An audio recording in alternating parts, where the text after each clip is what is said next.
What is going on, everybody? Welcome to Mets Weekly, episode 20. We've got a lot of stuff to talk about today regarding the first half of the season and some of the recent events happening in Mets land as of right now. But before we get into it, let's just introduce everybody. Let everybody introduce themselves. Let's start with Elias, Big Apple Baseball Banter. Yep, this is Elias from Big Apple Baseball Banter. Some changes are going to be made to the channel soon, so stay tuned for that. Live call-in show about baseball every week at Wednesday, 6 p.m. Eastern Time. Call in. Let me hear your takes. Have a good time with that. Subscribe. Try and get to 100. Much appreciated. Big Apple Baseball Banter is the name. All right, Andrew Acevedo. What's going on, guys? Obviously, Mets content, more trade, more kind of like armchair GM stuff. I'll probably have out this weekend. What my trade deadline for the Mets predictions is going to be. Had a little hockey and more sports are coming in the future. All right, Mets Talk with Hayden. What's going on, everyone? Mets Talk with Hayden here. Hope everyone's doing well. Yes, please feel free to check out my channel, Mets Talk with Hayden. Pretty simple. Video, streams, all that great stuff. We cover everything with the Mets, the farm system, news, updates, predictions. Rages most commonly has been pretty popular on my videos and streams. So yeah, check me out. I want to thank Mets Fan for having all these wonderful people on and hosting Mets Weekly this week. LFGM. All right, Frank, about sports. Yeah, so I'm the old man of the crew. Today I posted a video about 5 big trades that the Mets can make to acquire some all-star players, guys that made this year's all-star team. And, live streams in the future. As I've said before, the second half resurgence is upon us. So thank you for having me. If you want to check out my channel, you're more than welcome to. All right, well, since it's on my channel, I guess if anybody uses batting average, ERA, any of that stuff, I'll blow a dog whistle or something. I don't know. I think that means half of us need to leave. I think half. Oh yeah, probably. Well, I think we can just get into the first topic here. I know we have another person that should be joining us, but he is always fashionably late. We don't know. And I think we got to talk about our most recent big acquisition. Unless you've been living under a rock, the Mets selected a right-handed pitcher by the name of Kumar Rocker from Vanderbilt University with the 10th overall pick in the MLB draft.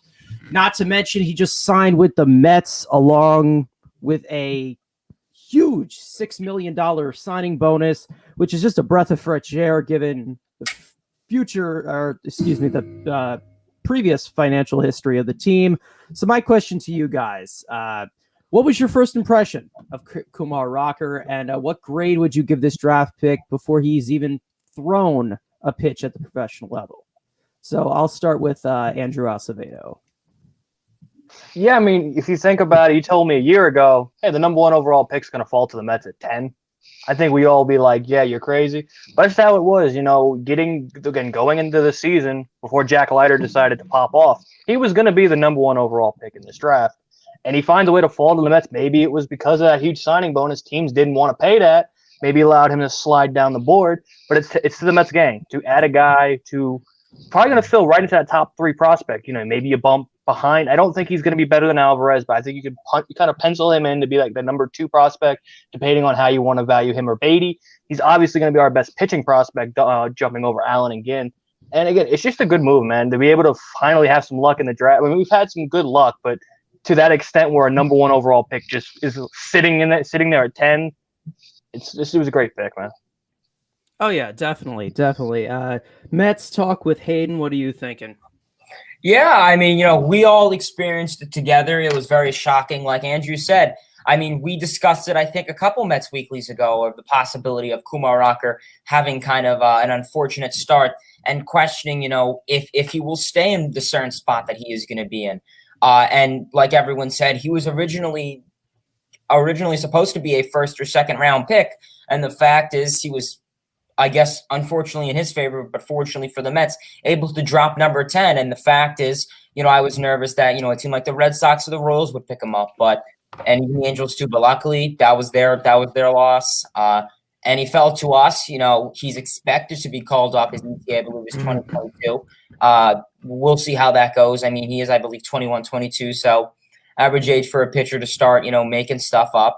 And otherwise, I think I'm excited to see what this dude has done. I mean, he could join that big three in that rotation coming a year or two. And I think he has so much to bring to this Mets team, who is currently relying on pitching and, having an elite pitcher come up from the farm system. You don't have too many of those guys with the Mets. I think that's great to have. All right. Elias, did I get you? Yep. Nope, not yet. No, I with didn't. Kumar Rocker, man, it's incredible because I haven't seen anyone say anything negatively about this pick. And usually with the Mets, everyone always has to come up with something. It's sometimes it's just trolling, but the pick itself, I mean, I became familiar with the guy about a year ago because every freaking Mets Instagram, every time we lost a game, oh, good job, we're one step closer to Kumar Rocker, because everyone thought he was going to be the #1 pick, and people, they're just overreacting after games. So, we get familiar with him there. The season happens, and he starts to drop a bit, doesn't play as well. This is Vanderbilt teammate, some other guys, rise. He starts to fall, and I knew he was going to fall a bit, but I did not think he was coming to 10. We even talked about it on one of the Mets Weekly on my channel, how it's a slight possibility, but it's more of a dream. And even the Mets staff who was talking about that, we looked into him. It was more of a dream than really reality. But it happened. It's crazy to see all these teams passing on him for what I'm guessing are financial reasons. Guys like, Sam Bachman and guys like that who I liked, but, I'd rather have Rocker, so seeing that our owner is willing to spend money on a highly touted prospect like that. And just like Andrew said, I think he's going to slide in at our #2 prospect. And, it makes people are telling me, oh, we had the video of us all getting excited. It's like, why you get so excited about one MLB draft pick? He's not going to be up for a while, but that pick alone makes our farm system better, which makes our lower level prospects more expendable. So we don't, guys like JT Ginn don't have to be untouchables. You could let that guy go in a trade to get a bona fide stud like a Jose Ramirez. So I think this Kumar Rocker pick, even though he hasn't played yet, has already brought this team so much good. And dude, it's Kumar Rocker. How could you not love it? Yeah, Frank, about sports, what do you think about Kumar Rocker? Yeah, I like the way you phrased in the beginning, acquisition. The sheer excitement from the fan base, it felt like we got a big free agent, or we made a big trade for this perennial all-star guy. And the fact that he already had a billboard, welcome to Rock. I mean, when have you ever seen that with any draft pick, let alone a Mets draft pick? So just the excitement about him. And I feel like he's just going to be a really good fit in New York. He's a guy that is very emotional, very passionate, which Met fans are. So when he gets a big strikeout and Citi Field's going crazy, Kumar Rocker is going to be going crazy with him. And to know that is on the horizon, it gives us something to look forward to. And we know how important starting pitching is. And you know what? If Marcus Stroman is offered a really big contract and it's hard for the Mets to obtain him, or if Noah Syndergaard, if they keep him short term, has a huge year, some team gives him a ton of money, at least we'll have another good starting pitcher, even though it's a pretty high salary for a rookie, at a reasonable cost for many years to come. It's very important to have a winning team. So I'm just very glad that he was able to slide. And the Mets didn't, try to be cute and go with somebody else. They went with the guy with the most upside. So I love that. Yeah, I mean, my first impression of this guy was, this man is fucking massive. I mean, 6'5", 245 pounds. It seems like the strength and conditioning of this man is already MLB ready. He seems like he's disciplined himself mentally and physically. The fact that he does jump to #2 on our prospect ranking is pretty sad, but hey, there's nothing really you can do. But I'm excited to see what this kid can do. I'm also seeing some MLB comparisons reported to Noah Syndergaard, a little bit of Robbie Ray as well. But I'm happy. I'm also happy that he has no relation to John Rocker as well. So he's got that going for him. But yeah, it was one hell of a pick, and definitely got us all excited. He's something else. But now I want to go to the major league level of pitching and talk about a man named Carlos Carrasco. Now we all know the Mets pitching has been great this year, but it has a chance to be even better with the weighted return of Carlos Carrasco. Now, obviously, at the age of 34, the situation around him is being handled very carefully, with an apparent, with the apparent way that he hurt himself in spring training, but he's looking really good recently, and he just started a rehab assignment today in High A, Brooklyn. So my question is, how would you guys ease Carrasco back into the rotation? And how big would his return be to this Mets roster right now? I'll start with Mets talk with Hayden. Yeah, I mean, Carlos Carrasco, it's quite a journey he had. He had cancer. He missed some time. Then he came back in the 2020 shortened season, and he pitched well. He pitched extremely well. And then I think the fact is now we're gonna, see him come back from an injury. And there were a lot of concerns that I had with Carrasco going into the season, especially coming around with traveling. And I know they had certain restrictions with him. Due to, we're not going to say it because, someone's going to get mad. But yeah, so overall, I'm excited to have Carrasco back in this rotation. I really think it's going to help out a lot. If he could be a sub-3 ERA, that is the best I can him to give up. I didn't do it. I didn't do it. Okay. 9 ERA. I didn't do it. Be like me, kick his ass out. No. Fine. I didn't do it. It was just him. It was his count. Carlos Carrasco's XPLCK X2 Here we go. Okay. divided by the 8th dividend was 2% higher. Now, but honestly, with Carlos Carrasco, though, I'm very excited to have him back. I think he could offer so much to this rotation. Now, the question was how to get him back into the rotation, how to get him back into a rhythm and grind. There's a lot of options. I'm assuming, I don't know if they're going to use a similar option as Syndergaard. One's more of one's obviously with his arm versus his hamstring. But he's making progress. I believe he's pitching tonight in one of the AAA or AA ball clubs. I don't know which one. I think it was Brooklyn. So that'll be very good to see. But honestly, you could put him in a bullpen role to slither him in, which I don't know about that because you want to get him started first inning and build off of that. Now that we're getting so many doubleheaders, I think that is an advantage for us. If you have a sitting 7-inning doubleheader, you could put him in for game 1 or game 2, have him go 4 innings, 3 innings, and that's the average for a regular pitcher in a 9-inning game. So I think that could be great for Carrasco to slither back into this rotation and try to be like how he was before. All right, Frank, about sports, what are you thinking about Carlos Carrasco? How will you ease him back into this rotation? How big will it be to have this guy back or make his entrance into the Mets rotation? Yeah, so Carlos Carrasco, as you mentioned, on the mound for Brooklyn, and his first inning of work, ground out, strikeout swinging, pop-up, 11 pitches, touch 94 on the fastball. So got through the first inning, nice and easy in minor leagues, as he should. And I think when it comes to what was his ERA in that outing? Well, we're obviously 0.00. The xERA, that might be a little different. But what I do want to say about Carrasco is that I don't think he's going to pitch too many innings in Brooklyn in this particular start. He's not going 6 innings, 5 innings. I think they said 2. Yeah, so they said he could return next start, which I still find it hard to believe. I mean, what are you going to do? Have him pitch 3 innings for you? So I think I'd maybe let him get one more start in the minor leagues, maybe of 4 innings or 3 innings. And then once he comes back to the Mets, around that 4 to 5 inning range, and just slowly build him up because you don't want to risk it. You don't want to lose him again because he's been out long enough. And he is at an advanced age, so he's have got to consider that. But his impact, if they can really get the most out of him, will be massive because he will be replacing Jared Eichhoff and he'll be replacing Corey Oswald. So you feel much better with your chances with Carlos Carrasco on the mound compared to them.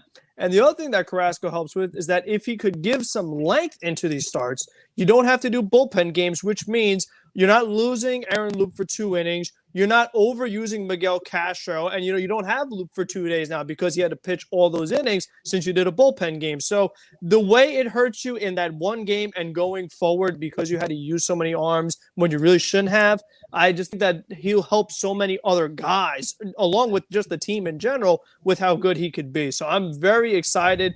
Thank God he's finally on the mound pitching against real hitters, and it looks like he should be back pretty soon. All right, Elias, what do you think about Carrasco? How would you ease him in a little bit?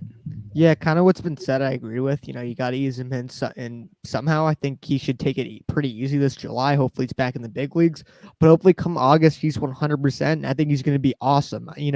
Where does he slide in? He slides in perfectly. There's a spot wide open. DeGrom, Stroman, Walker, Carrasco, McGill. Like, you don't know how the severity of David Peters' injury, and I'd way rather have McGill over Peterson right now, unless McGill starts to kind of fall apart. So that's 5 guys, and then with Syndergaard coming back, and now you have Peterson as a depth guy too. I think he's going to be huge for this team. I don't want to talk too much about easing him in because there's not too much to talk about, and everyone kind of addressed it, ease him in. I just want to say that, like, when this move happened, I was ecstatic because, you heard the thoughts about Lindor, but no one ever thought about getting both of them at the same time. And so, like, for me, that's what got me so excited, the fact that we got both of them. And I thought Carlos Carrasco, coming off a great year with the Indians, I thought he was going to be amazing this year. Unfortunately, some injuries have hurt him. Luckily, it's not just a one-year deal. Luckily, we have him for next year as well. And I think Carrasco's going to be really good. He's had a long career of being a really good pitcher. And, I mean, the dude's a worry. He's fought cancer. He's not this crazy injury-prone player. It's just one bad injury players have these years. When they have, I think he's pitched for almost 10 years now, or maybe even more. So this dude's a vet who's, stuff like this is going to happen. It's unfortunate the way it happened, but Carrasco's going to be huge for this team. And I think fans forget that we got him and got how good he actually is. All right, Andrew, what are you thinking with Carrasco? Yeah, I mean, going into, if you just fast backwards to in the offseason, this was supposed to be our number 2 starter. We were expecting Taiwan was going to be on 4, and you hope that, Stroman could be our number 3. Obviously, they've played way over expectations, and now you're going to get him back, and it's called almost like a small trade deadline move without losing any assets. Everyone is clamoring. I know I'm going to try to control my Mets trade talk. Mets fan, I'm sorry. It's what I love. But everybody wants to make trades. Everybody wants Berrios. Everybody wants, Danny Duffy or stuff like that. You getting Carrasco is kind of like a trade deadline move. Where, yes, he's probably not going to go go deep into games. But if he is back to what he was last year and throughout his career, you're getting a number 2 starter with that big 3. You just need to, now, like we've clamored about, like Oswalt and the 5th starter. Now McGill's your 5th starter until Syndergaard's back. Or if you decide to add a guy at the deadline, plus getting Carrasco. So, I mean, it's a major acquisition, and maybe does it change the Mets trade deadline a little bit? Who knows? Yeah, definitely. I mean, I think he's obviously going to be huge to this rotation to get an experienced guy in there as well. Talking about a team that's trying to make the postseason and go far into the postseason. The main reason why they're being so cautious with Carrasco, obviously, is because he's a guy who pitches from the stretch for his entire outing. And you do need a well-functioning hamstring to do that. But I do think Carrasco should start out of the bullpen, maybe take some bulk innings, do whatever he needs to do until we need him for that final stretch of the season. We need our guys at 100%, 100% guaranteed, and the guy's 34. So, you just got to ease him back into it, but it's going to be awesome when we get him back. Like Andrew said, it's going to be basically a trade deadline upgrade without losing any assets at this point. All right, so let's continue talking about pitching, but move to the bullpen. Now, regarding the bullpen, there is one guy right now who's just been all over the place. Miguel Castro, he started off great this year. His stuff is electric. He added a changeup into that mix. He looked like he was finally going to turn that corner, and we were going to get that huge breakout season that I was hoping he would have. And then the ball started to fly over the fence. He started to lose his command. He started to walk a lot of batters.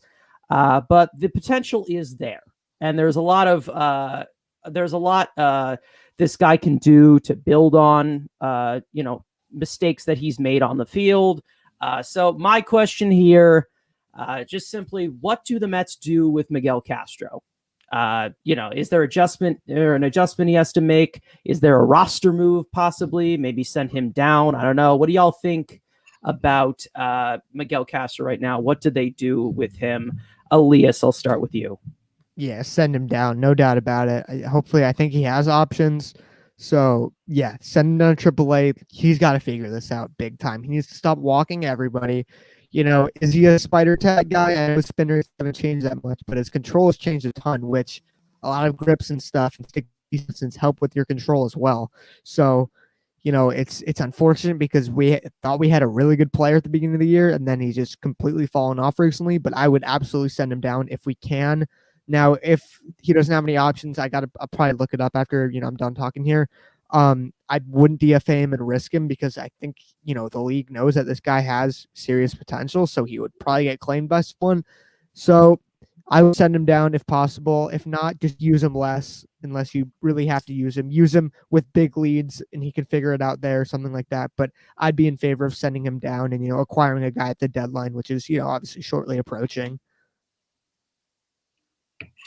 Okay, well, I just checked. It doesn't look like he has minor league options for some reason. Right. I guess they probably sent him down in Baltimore, but I guess they're going to have to ask him. And he's going to have to make some kind of accommodation, but I think it's possible it could happen.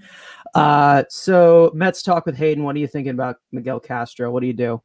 Yeah, it's really complex and really tough. We saw how he was coming in to this season, and a lot of people viewed him highly. I know you were very fond of him, going into the season in April and May.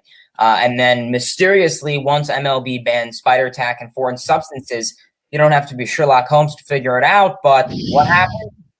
He started giving up the long ball, and his command went down. His spin rate went down.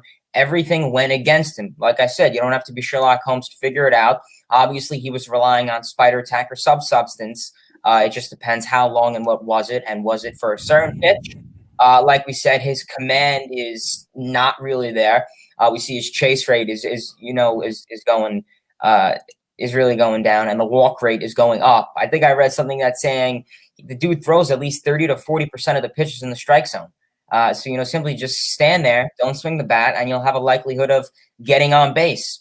He's an Orioles guy. Orioles didn't really, have the best bullpen nor pitching in 2021. We got him. I thought there would be some light in seeing him, but sadly, there's not much from him. I guess the only option could be is if a team would be willing to put him in a bundle, turn something in. If you send him to the Rays always manage a way to fix pitchers. But yeah, I guess the best way would be to get rid of him, obviously, especially going to the second half. You don't want to blow games. All right, Frank, about sports. What do you think about Miguel Castro? My hope, best case scenario, is that he was overworked and that this much needed all-star break could just give him some rest, not only for his arm, but also for his brain. I think that you could see, just looking at him, this was bothering him. He knows that he's not pitching as well as he's been before and that the fans are after him. So I think that they really blew it the last game against Pittsburgh, where Miguel Castro finally gives you a scoreless inning, and then you try to ask 2 innings out of him, and then everything went downhill. I think that they really should have let him leave on a high, let him get his confidence back under him. And again, don't overuse him. Don't, hurt him. So I just think that what could have been the problem, they're making it even worse. So, again, best case scenario, he'll just go back to himself. If he doesn't, I think, like Aaliyah said, you have to bring him in with big leads just until he's able to reestablish himself. Miguel Castro, his stuff is so good, whether it's the spin rate or the velocity or the arm slot, all the different things that he does well. I just don't ever see Castro becoming a guy that is going to have pinpoint command, that when you need a strike, Castro's going to throw a strike. I just think with his movement, it's impossible to predict I don't think he could really predict where the ball is going to go. So the main thing is he has to limit the long ball. I say it all the time, but the one thing I can't stand relief pitcher is guys that give up home runs, because in a close game, one pitch and it really could decide the entire game. If you walk a batter, all right, it's just a runner on first. But if you give up homers, the game is a completely different spot. So I hope that you rest him, use him in scenarios where you can get his arm healthy and get his mind healthy. And hopefully that gives us a better Castro than what we've seen. All right, Andrew, Miguel Castro, what do we do? Again, pretty much everything's been said. You got options. You can switch roles. Maybe this open. Maybe his struggles maybe open up spots. Maybe Drew Smith gets a bigger role in this team, and maybe, like I said, put him in more in that blow. Either we're getting blown out the rare time that we are, or rarely blowing somebody out, and be able to like give him low leverage situations to get his confidence back. But this is also, again, like everybody said, the worst time for him to fall apart because the deadline's in 2 weeks. So he might have the role now, and he'll probably have this series to hopefully have maybe they'll put him in a bigger spot to hopefully get his confidence post All-Star break. But if he continues to falter, there's, like Hayden said, maybe package in the trade. As Elias said, potentially send down a DFA because, like I said, there's no option. So he's either got to get DFA'd or just plain out cut. So again, you'll hope that he has the great stuff, the fastball, the sinker, the slider. When he's going great, we saw it in the first half. He can be a very good reliever. It's just something's happened, and hopefully he can figure it out. Maybe it's a mental thing, or maybe he's just being overworked. But if he doesn't figure this out soon, he could lose his role very fast. Yeah, I mean, it's a good point. I mean, I don't know if I'm viewing it as a little harsh on Miguel Castro, but I mean, it's been very frustrating watching him pitch. I mean, probably the past month into the All-Star break. Now, I mean, one thing I do want to point out with Castro, now, Jeremy Hefner has pretty much been a big revelation pretty much for a huge chunk of this pitching staff. And, we all know about his relationship with Trevor May. We all know how he basically fixed Familia's slider at this sinker, excuse me. And the overall impact that he's had on some of these young guys. I mean, it's so good. It's great. One thing I do want to see Castro try is to use DeGrom's slider grip because it not only baits hitters, but it baits hitters at that elite level, but it also can be kind of like a hiding shuffle pitch behind high profile velocity. So, in Castro's case, of course, is sinker. Now, I say DeGrom slider grip because Castro is he's able to get a lot of whiffs. And that's one thing that he does very well from outside of the strike zone. And I think it will help him with that type of powering velocity that he brings to the table with the sinker slider changeup mix. I don't know, maybe it's something, I don't know, but I think there was an instance where Diaz used DeGrom slider grip and it kind of helped him towards the end of the season there.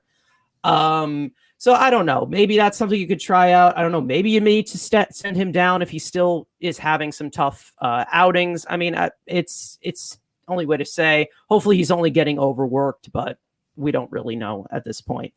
So I think I want to move to the bulk, basically, of tonight's show, where we talk about things from the first half. And now I kind of want to go on individual players as we pick who is a player that is played to your expectations.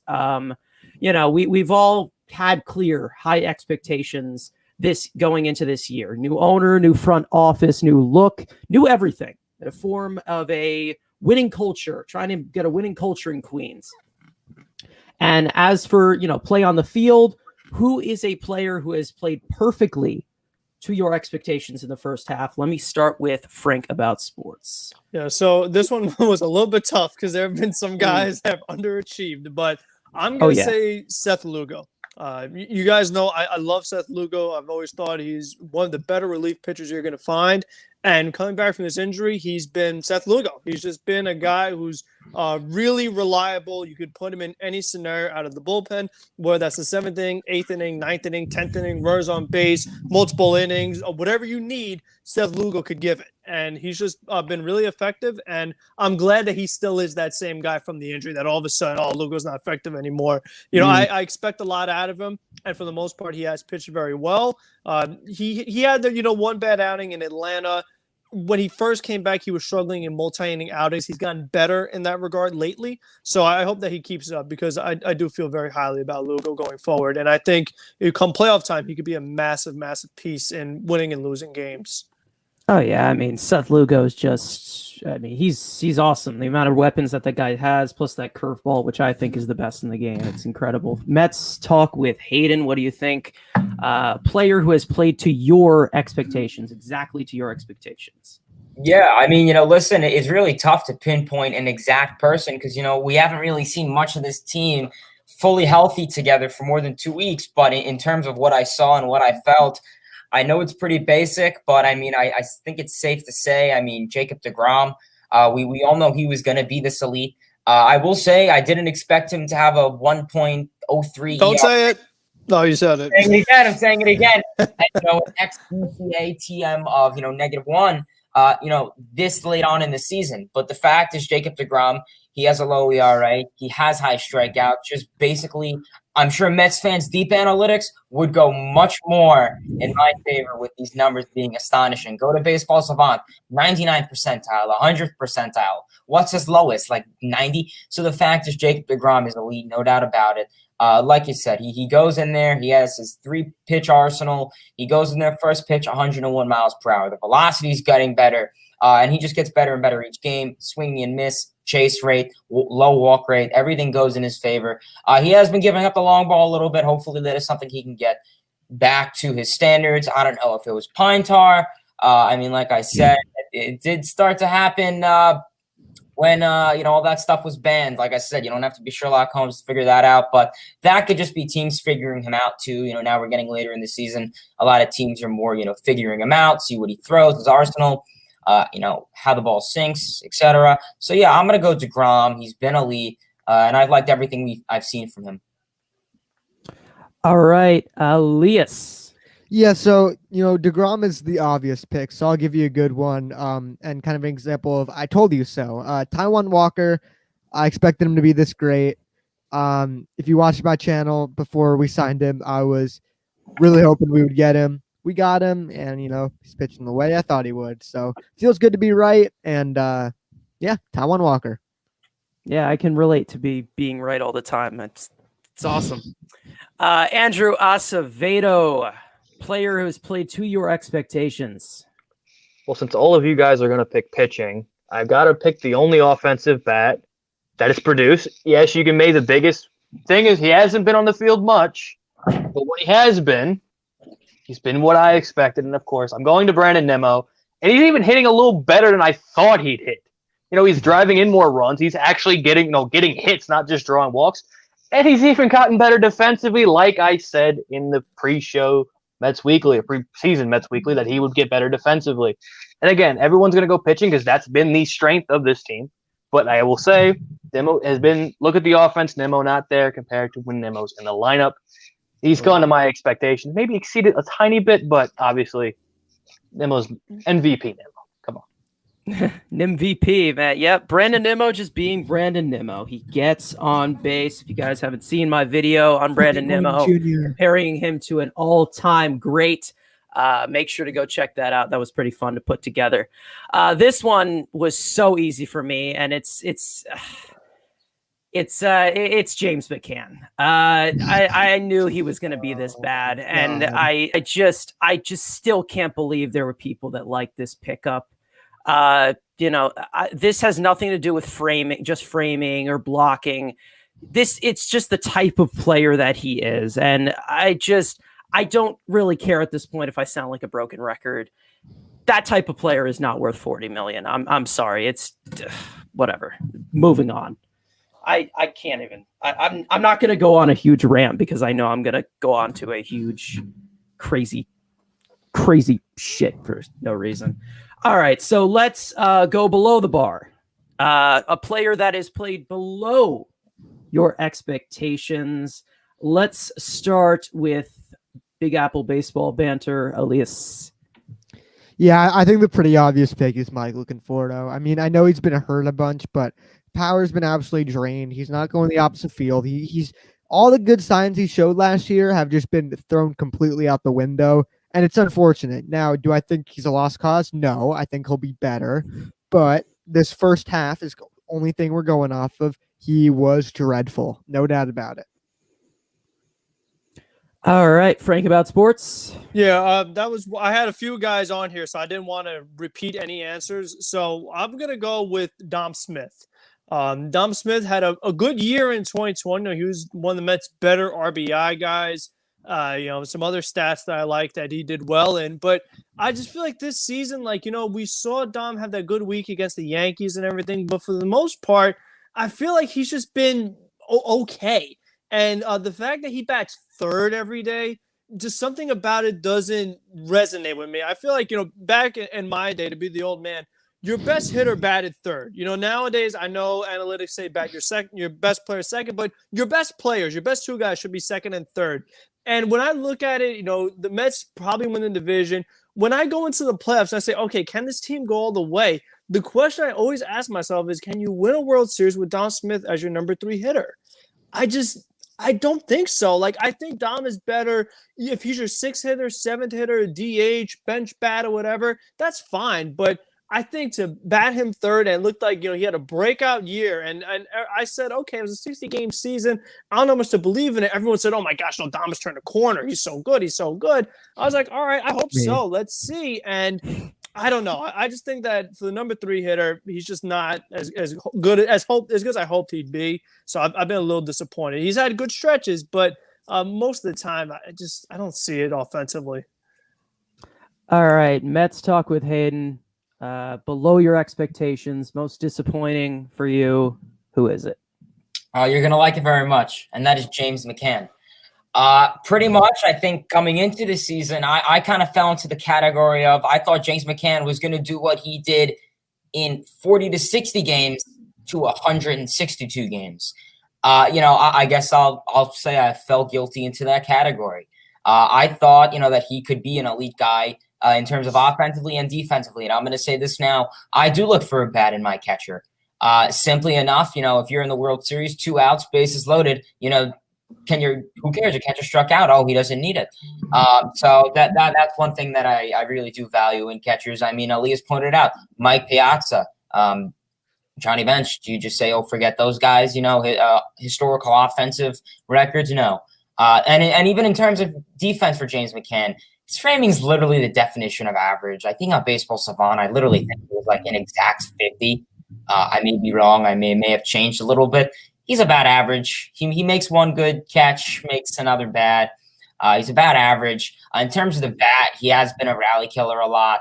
Ground ball producer. But hopefully maybe the second half he can show some light, especially for the next 4 years. If you have him, you have no options in between. You got to make the best of it. But hopefully he can get hot. And these last couple of days, he's starting to get a little hot. We all know he was kind of like the only guy in this team that didn't really get injured, knock on wood.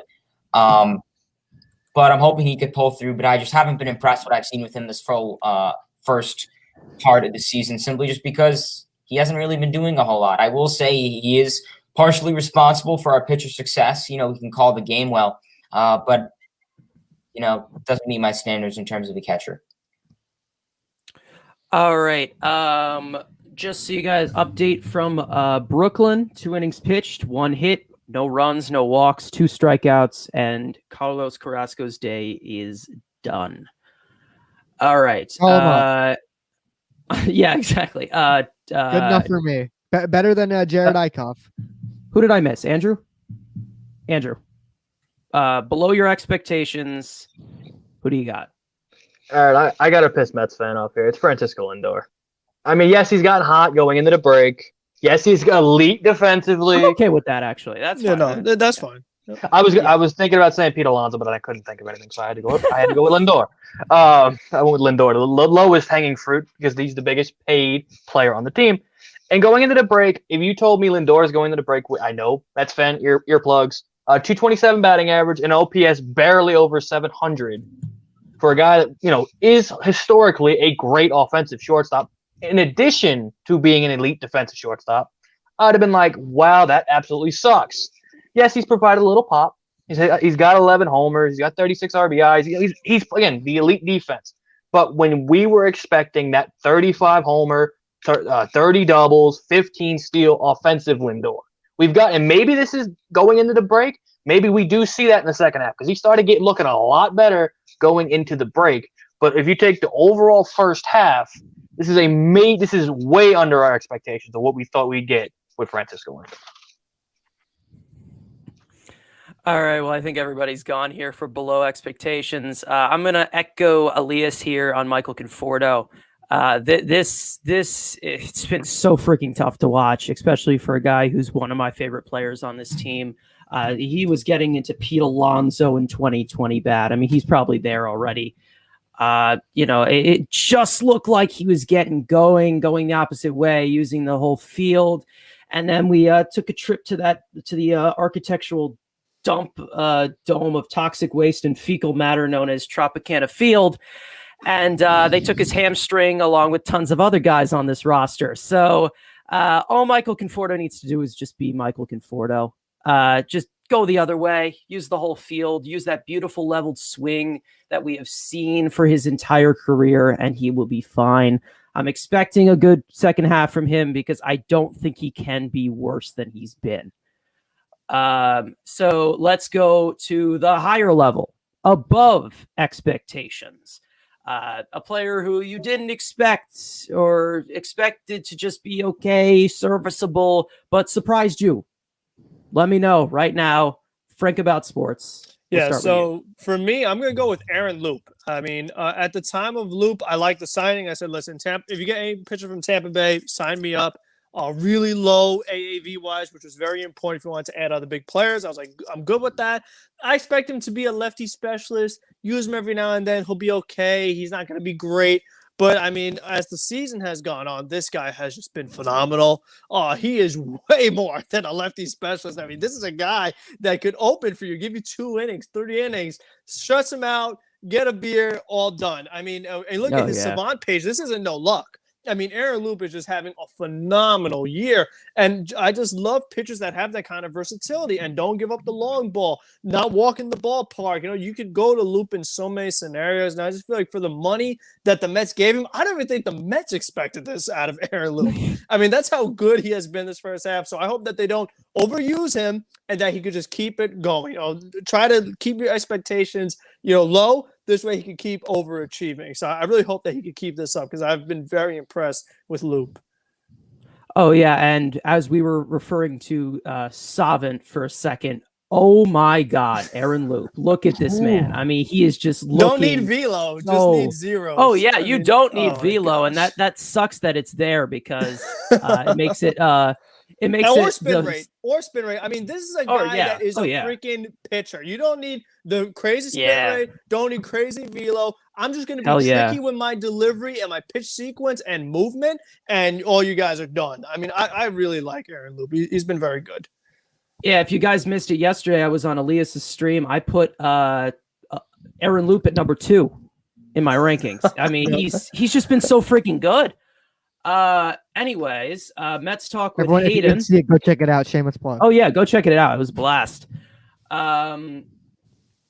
Mets talk with Hayden. Above your expectations, who you got? Honestly, I'm gonna go with a very vague answer. I'm just gonna go the whole bench mob. Simply enough, I mean, we all know that a lot of the guys in the bench mob, guys like Peraza, who were hopefully going to be an everyday player once he got called up. Villar, these guys were everyday players, not on the best of teams, of course, but point is they were everyday players. They went out there for at least 80 games, 90 games, percentage-wise of the season. But I didn't expect these guys to go out there and do what they did. I didn't expect Jose Peraza to step up in the 9th inning and hit a tying home run, or Jonathan Villar to hit a walk-off, 2 walk-off singles, or Patrick Mazeika to hit back-to-back walk-offs. I didn't expect that. I think the fact was, and one thing I was pointing out probably way in the offseason was in terms of, changing up, these defensive adjustments in the 8th, 9th inning. At one point I said but this whole bench mob thing, if the game gets tied up, can they get the runs back?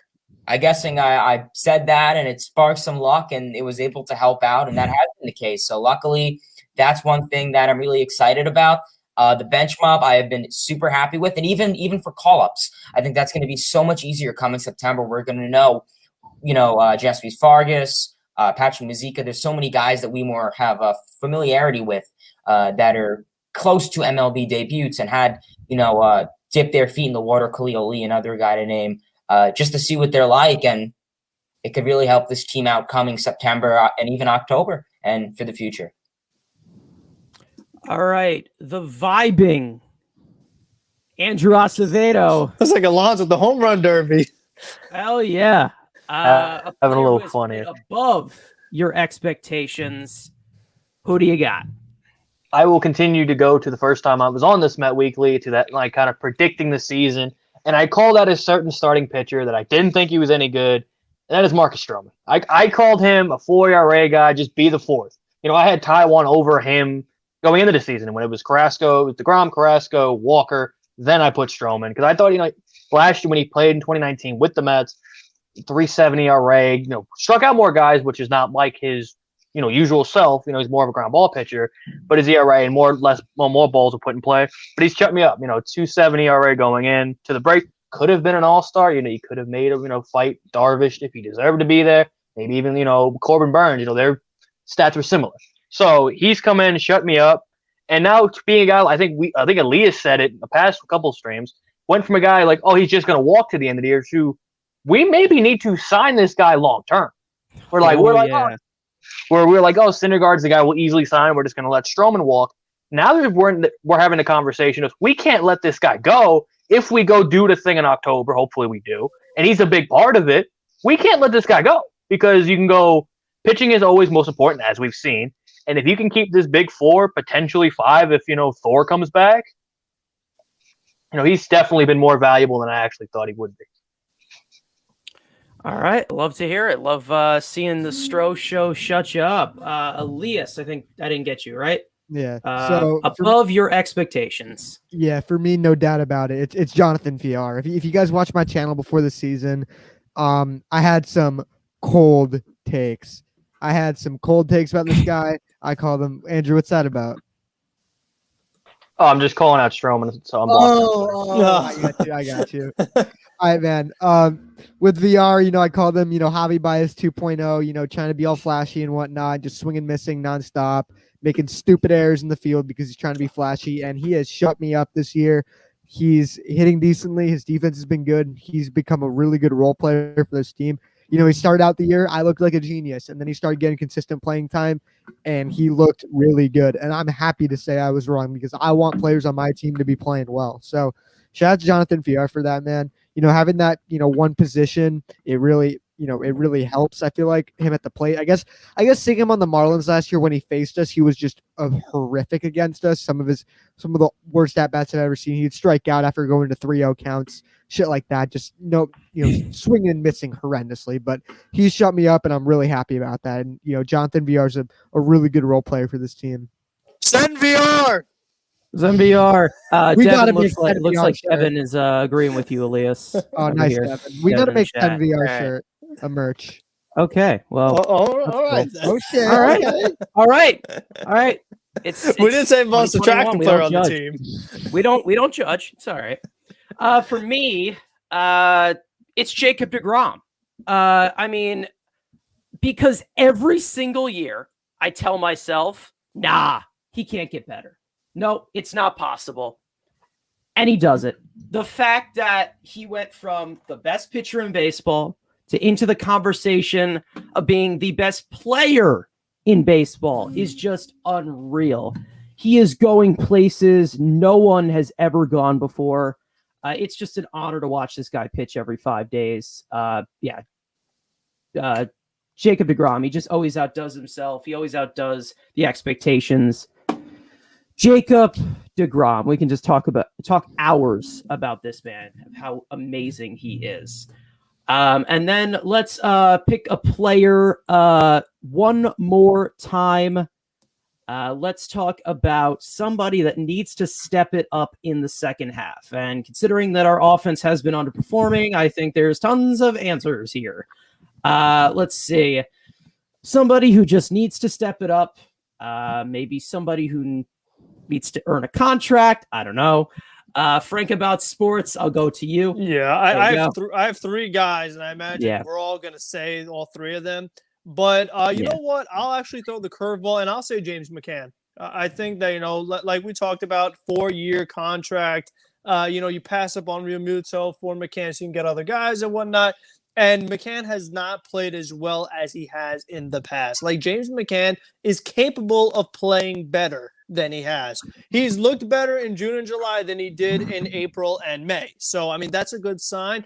But offensively, defensively, I mean, for a guy that's going to be here for 4 years and be the starting catcher, he has to play better. Because if not, I mean, Tomas Nido deserves to play regardless more because you would get a better McCann if Nido played more.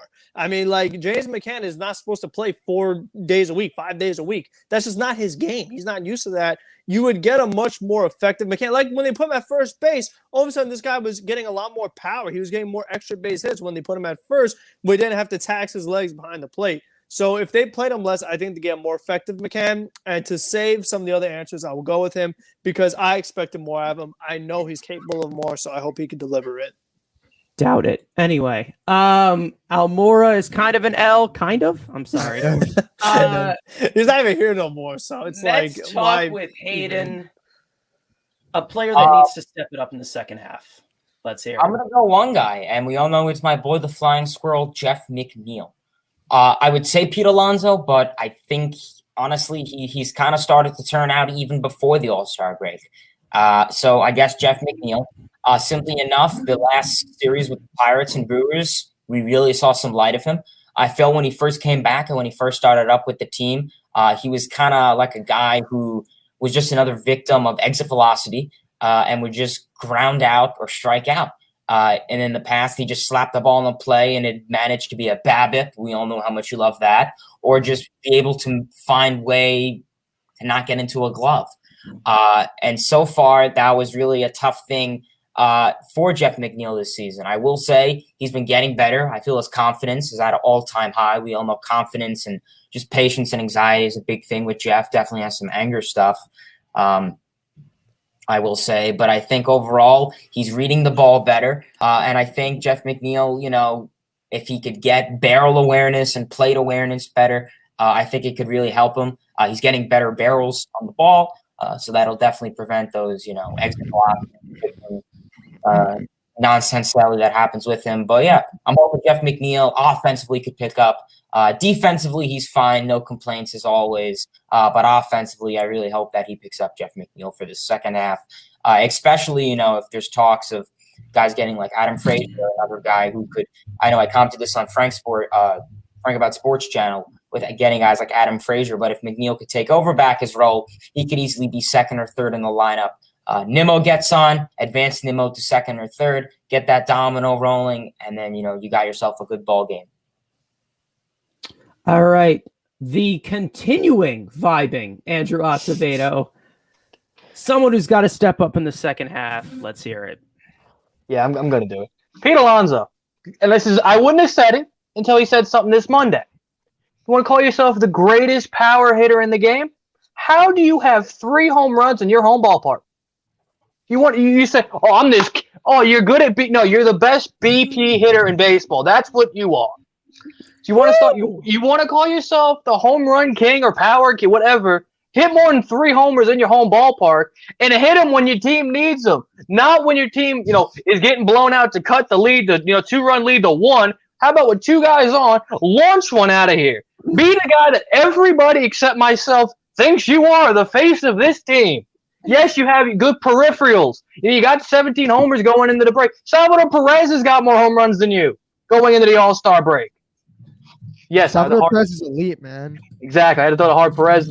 But he called, and everybody in this fan base loves him, and they get pissed off when Yankee fans say Voit or anybody's better.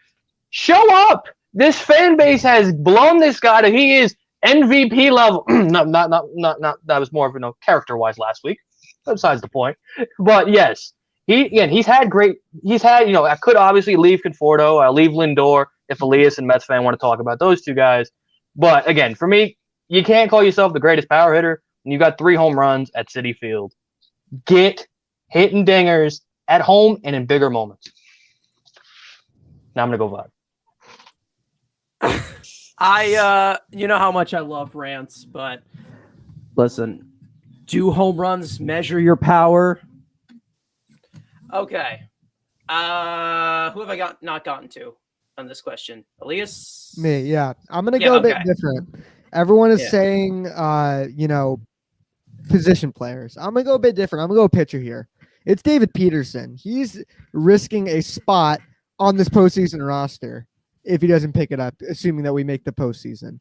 I mean, he's been so bad. He's just too inconsistent. And in the playoffs, you need that consistency. Hopefully he figures it out. He's injured right now. I don't know when he's going to be back. It's not a super severe injury. It was just a 10-day IL stint. So I know everyone has the obvious picks of these position players. I'm tired of talking about our offense underachieving because it's obviously the main talking point. But David Peterson's really let me down this year. I expected a bit of a regression, but not this much. Excuse me. So he's really got to step it up. All right, well, those are some really good picks there. I think there was another guy there, but I'm gonna go. I'm gonna go Dominic Smith. He had a great end to the half. He looks like he was finally getting it going. I'm expecting a huge second half. I've already said this. I think I said this last week. I need more Dom knocks. I need more Dom bombs, and maybe when the bases are loaded, some Dommy salamis. Man, I need him back. I love Dom. I want him to be here and not be on the trade market and the trade talks. I love Dom. I can't split him and Alonso up at all. Those two are just hilarious and so entertaining together. So yeah, I'm going to go Dom Smith. Oh yeah, JD Davis is a dynamic duo. All right, well, perfect segue, Elias. Thank you very much. JD Davis will be activated tomorrow in Pittsburgh, and we have missed the guy. There is no doubt. He's a right-handed bat. We have missed him in our lineup. He was off to such a hot start. Shall I say a Mike Trout start? That's how good he was. Granted, 48 play appearances, but hey, it's my channel presentation. Yeah. So now what I'm asking here is we've had a lot, and I mean a lot of bench pieces be productive to this underperforming offense this year. And an improving defense. So my question, who gets sent down when JD is up tomorrow? Let's start with Mets talk with Hayden. When JD Davis comes back tomorrow, well, there's a lot of options. Obviously, you'd probably go with one of the bench mob people. That's a good question. I don't know. I mean, you could probably... I don't know.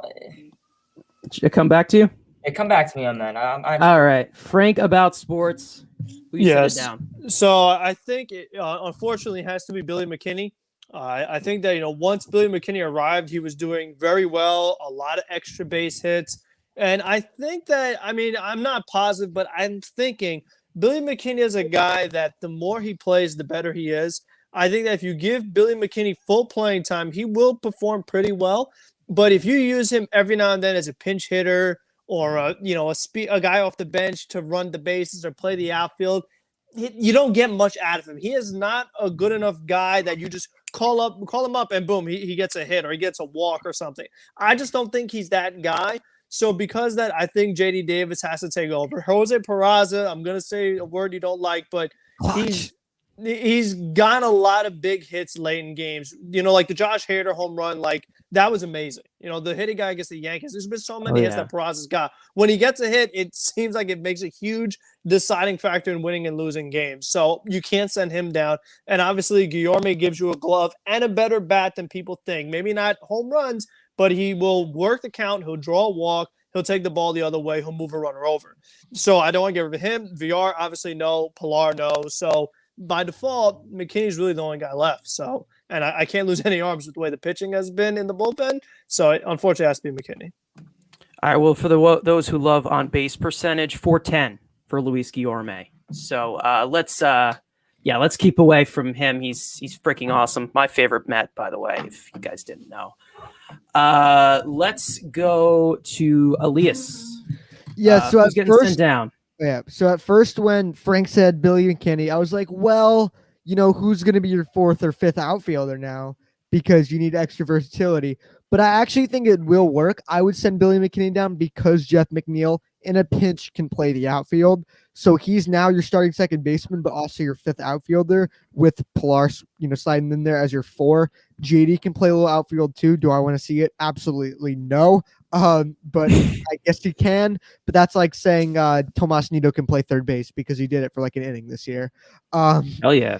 So I would send down Billy McKinney. Good story. We talked about it on my stream last night. It was a good story to start, but he's come back down to earth. You see a lot of guys who switch teams, get a bit of a change of scenery. It seemed like after we traded him, Jay Bruce, he was on the Mariners. He was hot for like 2 weeks, then cooled down. Got traded to the Phillies, hot for like 2 weeks, absolutely whooped our ass, and then cooled down again. So I feel like Billy McKinney, guys like Jeff McNeil, like I said, had that kind of versatility. VR can also play a little outfield too. So do you want to hold on to 3 backup infielders? I guess not. But, you keep the best players. Peraza's too clutch to get rid of. Guillorme's the GOAT, and VR is probably going to platoon with JD. I am praying that JD learned how to field while he was in the minors. Maybe he got he sold his soul to the devil to learn how to field or something like that. Anything, man. Anything but the fucking tap dancing and the holding onto the ball for, 10 minutes shit that we saw earlier this year. Anything better than that. But we do need his bat in the lineup. So I would send down Billy McKinney. All right. Andrew Acevedo still vibing. Yeah, I don't want to be. Who do you send down? Everybody's saying McKinney. I'm going to go more of a bolder take. Somebody's going to get traded before tomorrow's game because you're going to have to DFA him anyway. So somebody's getting moved before tomorrow's game. Yes, I mean, I thought initially, and then guys kind of talked me into it, I thought it would be that they'd send an arm down, either an Eichhoff or Diaz. But the more and more you think about it, you got to DFA McKinney if you want to get rid of him. So, you talk about, Peraza you don't want to get rid of because that's kind of your lefty killer with Pilar. You're not going to move Pilar. So either McKinney gets DFA'd or traded by tomorrow. Or maybe there is a move made right before we get back to playing games Friday. Maybe there's a move and opens a roster spot for him to take it straight away. Okay, well, Mets talk with Hayden. Yeah, I mean, I took a look at the roster. I thought Giuseppe Fargas was on it for a minute and Blankenhorn, but I realized they were sent down to the minor leagues. I guess McKinney would honestly be the only guy that you could really send down. All right, well, offensively. Oh, there you go. Well, as much as I'd love for it to be James McCann and be the troll, but no, I'm gonna go with Jared Eichhoff. He's a pitching machine. That's what he is at this point. I understand it might shorten the amount of arms for the Mets, but no arm and Jared Eichhoff are pretty much the same thing. Let's be real for a second. As Tony Metro has appeared. Hey, Jared Eichhoff is the GOAT. Yeah, hell yeah. I saw him in AAA and he hit a home run, so he is the GOAT. Is he the GOAT? All right, well, he can stay in AAA. Tony Metro, you are here. We just finished off another segment about JD, but if you want to introduce your channel, you can go ahead. Yeah, thanks. Sorry I'm late. I am Tony Metro. I make videos about baseball just like everybody else here. Just made a video yesterday about 5 bold predictions before the trade deadline, so check that out. I'll give you a little hint. The Mets make a splash, and the Yankees actually also make a splash. So definitely check that out. All right. If you want to just chime in here about JD Davis, who will get sent down when he is activated tomorrow in Pittsburgh? Who do you think? I'm hoping that it won't be Jose Peraza. He's been excellent this year, clutch. I know some people value clutch more than others, Mets fan, but no, he's been really good this year. Jonathan VR is obviously not going anywhere.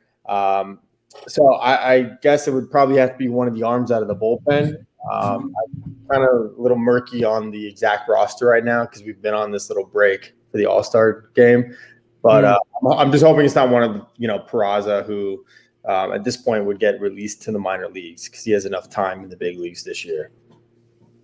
All right. Well, I want to address something right now. Whatever is going on in the chat, I need you guys to stop or whatever is going on. If it can be handled by any mods that are in the chat, because I don't know what is going on. I haven't really been paying attention. If you don't stop, then Andy Martino will be in your bedroom for the next few weeks.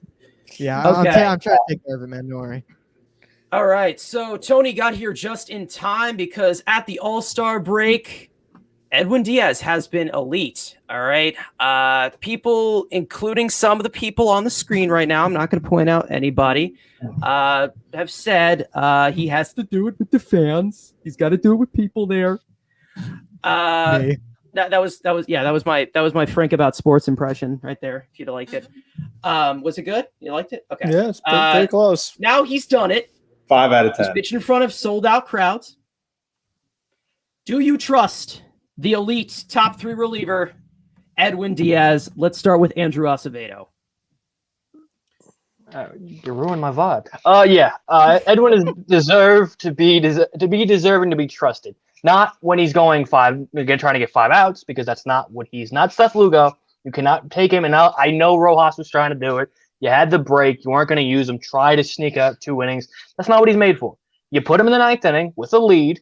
Not when there's no lead. When he has the lead, you give him the 9th inning, and you feel confident. You don't when he's not being used in multiple innings. You're fine. But you just have to be able to trust. I trust him. When the 9th inning with a 2-run lead, Diaz coming in, game over. But I don't trust him when he's going multiple innings. That's the one thing. I guess he's done it a couple times this year, but he's also faltered when he's had to do it. So I trust him when he's in the right situation. All right. Elias, do you trust Edwin the Trumpets Diaz? Oh yeah, as I insert some trumpet emojis in the chat. Everybody put trumpet emojis in the chat. Yeah, trumpets, boys, trumpets. Yeah, of course I trust Edwin Diaz. He's been absolutely elite this year. In save situations, he's absolutely money. Absolutely, man. I mean, like Andrew said, stop putting him in multiple innings. I know he has done it. That doesn't mean he consistently can do it. Throw him in a safe situation, and he'll be absolute money. The fans just cheer their ass off every pitch, so it's clearly not getting to him. It's absolutely phenomenal, man.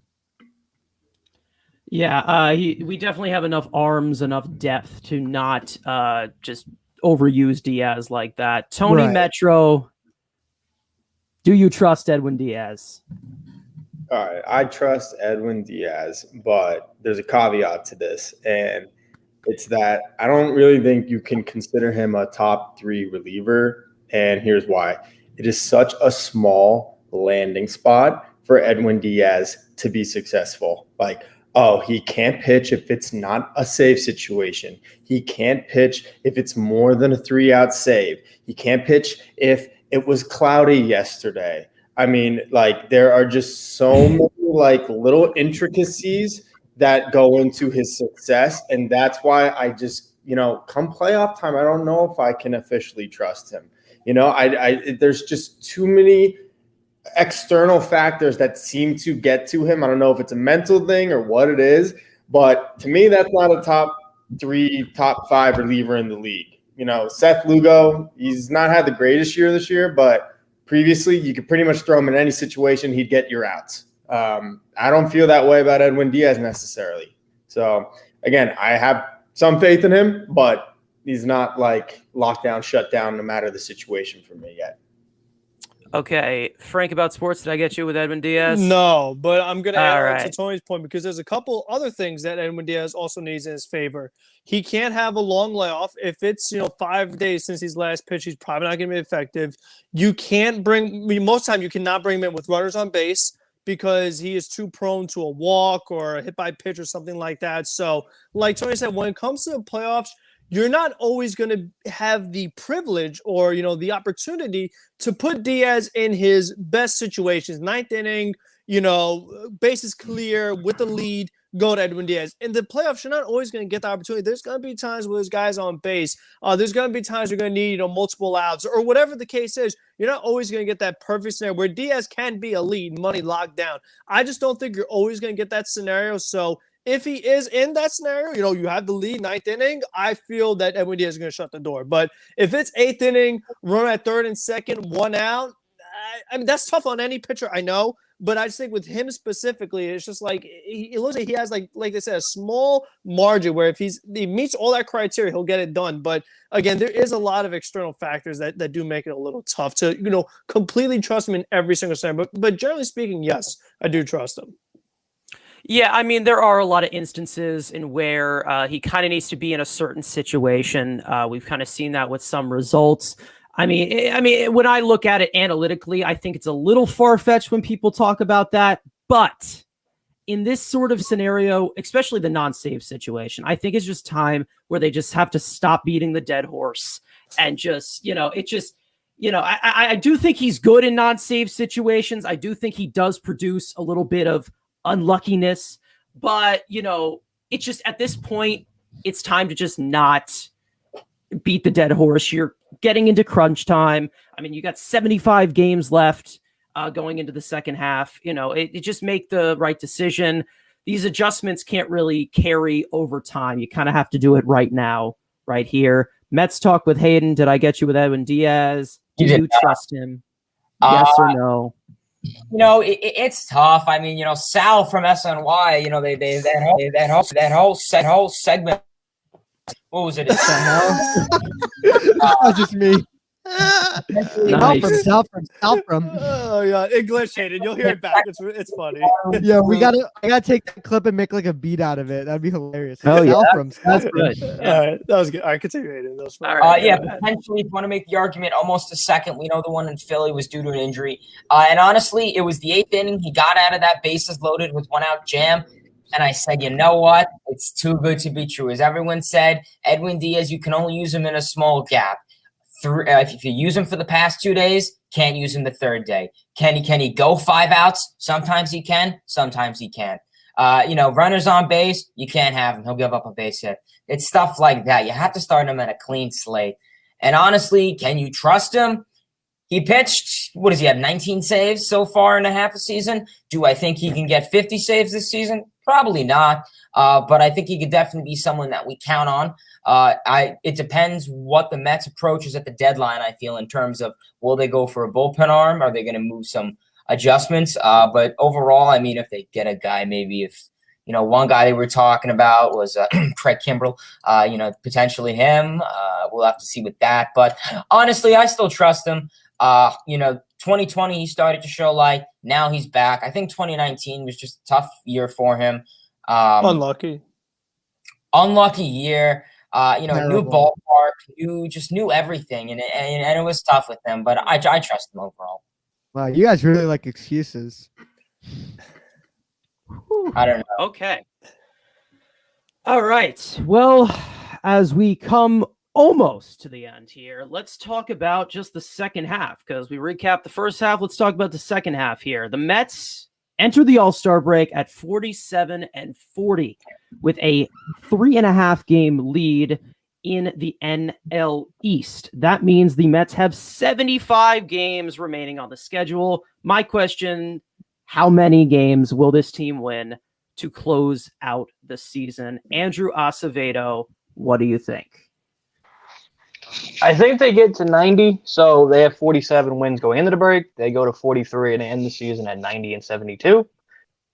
You can debate if that's enough. I do think that's enough to win this division. I don't think this division is any good, barring now the Braves have lost their spark and Ronald Acuna. We all know the Phillies' bullpen is probably worse than Edwin Diaz in 2019, and the Nationals are going to blow it up at the deadline. So really, what am I scared about? 90 wins should be able to win this division. All right, let's go to Elias. What are you thinking? Sorry, I was kind of spacing out. Can you repeat the question? How many wins in the second half for the New York Mets? Shit, we got 75 games remaining. How many do we have right now? So 75 games remaining. We've played 87. You know what? We're going to win 75 games. No, I'm just kidding. Oh, yeah. Maybe around... Ooh. Man, that's tough. 45, 50, around that. Okay. Not bad. All right. I think we're going to win this division. Like Andrew said, I think the Braves are done. And I don't believe in the other teams either. So. All right, Tony Metro. How many wins for the second half? All right. So how many are left? 45? You have 75 games left. Oh, 75. Duh. Jeez. All right. So I want to say they'll win 90. I think this is a 90-win team. But I don't know if I could say that they have 47 right now, so they'd have to win 43. 43 out of 75. I don't know. I'm gonna say 90 just on the mark over for the season. So yeah, I guess that's 43 wins and 20 32 losses. So they'll play 11 games over 500 here in the second half. Hopefully, the return of Carrasco will help, and hopefully Syndergaard as well. But hey, that's tough to do. So I don't know. I'm hoping they get to 90. I think they're a 90-win team. I'd hate to kind of be that one team that gets in the playoffs with the division win and 88 wins. But, it worked out for the Cardinals in 2006. So if that's what it comes down to. Oh, no. I'm losing it. I'm fading. I'm All fading right. fast. All right. No. The wounded Frank about sports right now. How many wins in the second half? Okay, so I looked at the second half schedule. I did a quick rough count, and I came out to 40. This second half is not an easy schedule, and I'm going to tell you why. Number one, there are some doubleheaders. And another problem, there is thunder in the forecast tomorrow in Pittsburgh. So if the Mets have any more doubleheaders, they are in big trouble. And when I look at August, there is one big stretch that I'm circling. If the Mets come out on top in this stretch, they'll be good to go. But it is August 13th. It's Dodgers, Giants, Dodgers, Giants. The Mets are yet to play either one of those two teams. The Giants have the best record in the National League, and we know that the Dodgers are the reigning champions. So I think that if the Mets could do well there, which it won't be easy to do, they'll be okay. But when you look at the rest of the schedule, there's not a lot of off days. And with all the doubleheaders they've had, this could just be a very tired team that you hope they could come out on the top healthy. So when I counted out with all the doubleheaders and tough teams that they're facing and how much travel is involved, you still have to play the Red Sox again. So I came out to 40, which would give them 87, which at the current rate this division is in, that might get it done. Like I say, you don't want to be that team, but this is not an easy stretch of games that they have coming up. I mean, the Pirates are easy, but after that, it only gets tougher. You still haven't faced the Blue Jays yet. So, I mean, there are some definitely tough teams they got to go up against. All right, Mets stuck with Hayden. You're the last one, right? How many wins? Listen, we know that the Mets are a third-place team.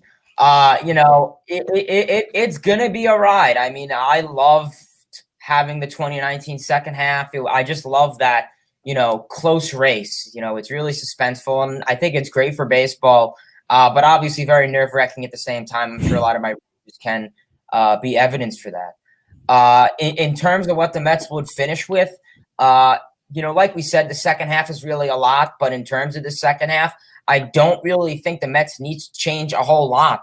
I think we're fortunate enough that we're in a crappy NL East. I think if we do exactly really what we did with guys who are everyday players, we could continue the role. Obviously, you're going to have to, beat the Phillies, beat the Nationals, who are the two teams that potentially may have the ability to get to first place. But otherwise, the Mets don't really need to change a whole lot. Let the Phillies play their sub-500 ball club.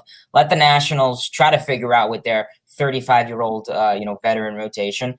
And the Mets will be fine, in my opinion. I could see the Mets finishing 87 wins. And I know that's one more than 2019, but you're in such a shitty NL East that it really doesn't really make a difference. All right, well, I'm going to be the hype beast here. Let's do it. 50 wins, make it 97. Let's do it. Why not? Wow. Why not? Let's do it. Think about it. It makes sense. I'll tell you why. Because Francisco Lindor second half resurgence, Conforto's got the big second half, McNeil's got the big second half. Alonso. We're all adding it up. See, you're starting to figure out. Guys, we're a second half reliever. I mean, how do we lose a game? We're gonna win the World Series, dude. I don't know what you're talking about. Noah Syndergaard, he never lies, okay? And he said we are a second half team in 2019, and we go by that. Now, this mainly is because, and listen, I'm going a little far-fetched here, but this is because of the return of Carlos Carrasco, maybe Noah Syndergaard a little bit in September, not to mention a offense that has underperformed. And as an analytics person, I love underperforming and love unluckiness. I think a fully healthy team can be 97 wins. I mean, we've seen them at their best.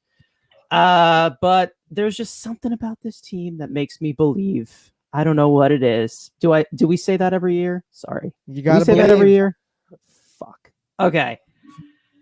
Oh, man. Anyway, so I think that is actually all our questions we have here. But I am going to open up a little game here that none of you guys actually know what we're doing here. I did hint it a little bit to Andrew last night. But it's going to be a game called Buy or Sell.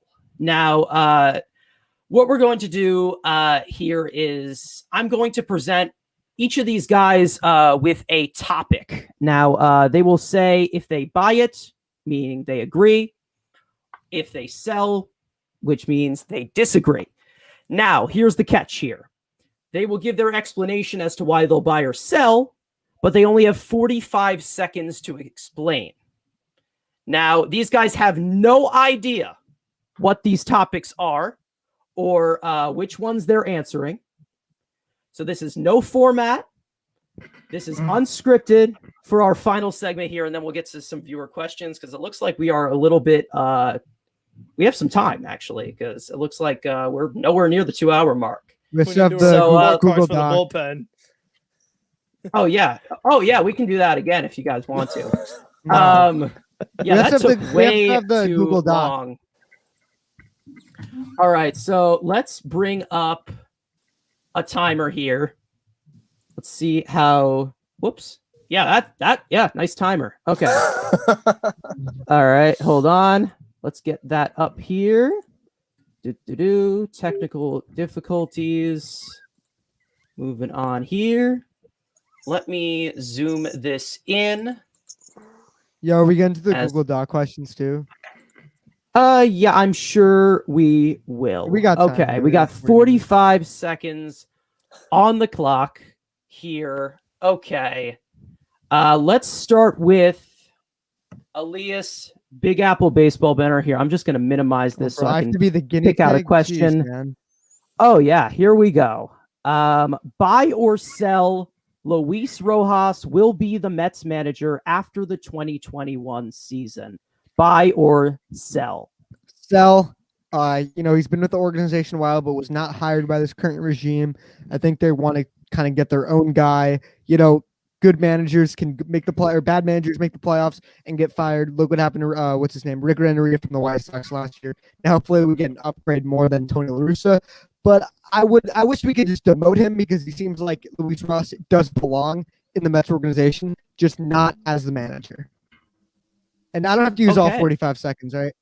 No, you don't have. I mean, you can use the last 17 seconds to say whatever the hell you want, but I don't know if I want to give you that power. Andrew, your music taste is ass. I don't know why you're vibing to fucking Bad Lord. Bunny. That shit is whack, honestly. All right, let's actually keep this at a minimize here. Okay, let's go with Frank about sports. 45 seconds. JD Davis will be on the Mets roster after the trade deadline reaches. Yes or no, buy or sell? I'm selling. I just think that I said this in my video. Every time the Mets want to make a move, it's at third base. We've heard Josh Donaldson's name. We've heard Kyle Seager's name. We've heard Adam Frazier's name. I just think that it gets to a point where, again, Jay Davis, not a Sandy Alderson guy. The defense, Elias doesn't love it. I bet Sandy Alderson doesn't either. So I just think there's too much writing on the wall. And I love JD. The team loves him. But I think that he could be valuable to another team that you have to include him in some of these trades, like a Chris Bryant. So I sell. I don't think he'll be here, unfortunately. All right. He's got the time. All right. Perfect. Now, let's go to Tony Metro. Buy or sell? The Mets should await free agency to upgrade at third base. Buy or sell? Tony Metro. I'm going to say sell. I think that the Mets should look to improve third base right now. It's probably the biggest position that, with the biggest hole on this roster. And I think this team can win a World Series. They need to upgrade in other areas like the pen, maybe another starting pitcher. But third base is probably the most pressing need right now. And I think this team really could win the World Series this year. I would say they should try to go out there and make a big move here at the deadline, regardless of how long the player has on their contract. All right. Andrew Acevedo. Jacob deGrom will become the 26th pitcher in baseball history to win the MVP award. Buy or sell? Damn, he threw me a cookie. This is the easiest one out of everyone. Yes, he will win the MVP. I think, Tatis is, the media is going to try to give you Tatis as being the guy that's going to be his only competition. But obviously, Jake, if he keeps the ERA under 1.5, he will be your National League MVP, Cy Young, Silver Slugger. What else? What other awards can he win? He could win a Gold Glove. He feels really well. Wilson Offensive Player of the Year. What else is he going? All MLB first team, all MLB second. Just put him on both. What else? I got 12 seconds. What else? He'll have be World Series MVP, NLCS MVP, NLDS MVP, and GOAT. Hall of Fame induction after this year, even though he hasn't retired. All right, our final one. Mets talk with Hayden. Last one. The Mets will win the National League East by a double-digit margin, meaning 10 games plus. Yes or no, buy or sell, 45 seconds. You have the floor. That's a really interesting one. I mean, I was talking about that before. I'm probably going to honestly buy that one. Like I said before, we'll exclude the Marlins. They're still a fifth-place team. But in terms of talking about the Braves, Phillies, and Washington Nationals, there's so much that this division, like I said, we're fortunate enough to be in the NL East. Taking a look at the Phillies, I think they're a sub-500 team. If the Mets could easily be 10 to 15 games over 500, boom, that's your answer right there. Nationals, I think, are a game or two under 500. And same for the Atlanta Braves. Clearly, the Atlanta Braves pitching, really got to the Mike Soroka. Ian Anderson's really the only guy carrying them. But I think the Mets are just fortunate enough to be in a really cruddy division that it's going to help them out a lot. All right, just got it right there at the end of the buzzer. All right, that was good. So now we're going to take some viewer questions. If any of you guys have some, leave them in the chat, but I do have some that were submitted through forms. I'm trying to delete the ones from last one, but we do have a good amount here. That was a fun segment, man. See. I like that. Oh, yeah, that was fun. That went a lot. Time. Let's do another round, yeah. Yeah, I mean, we could, but I don't have any topics. I was actually struggling to get some topics for that one. Ooh, breaking news, it seems. It's just the chat, but supposedly the Braves got Jock Peterson. Oh, wow. Oh, my Lord. And Cubs Nation confirms it, so Is got that to be true? some truth to it. I mean, this is Let's wait a little bit. I don't see anything. Oh, Is my Louis God. the guy who was saying all the draft picks before they happened He was. in our draft stream? Because I remember there was one guy who was saying all the draft picks. So, I mean, he might have some sources, man. Nope, I don't see Michael anything. Mayer. Just give it a sec. Give it a sec. I am not seeing anything. But let's see. That would be a good fit, though.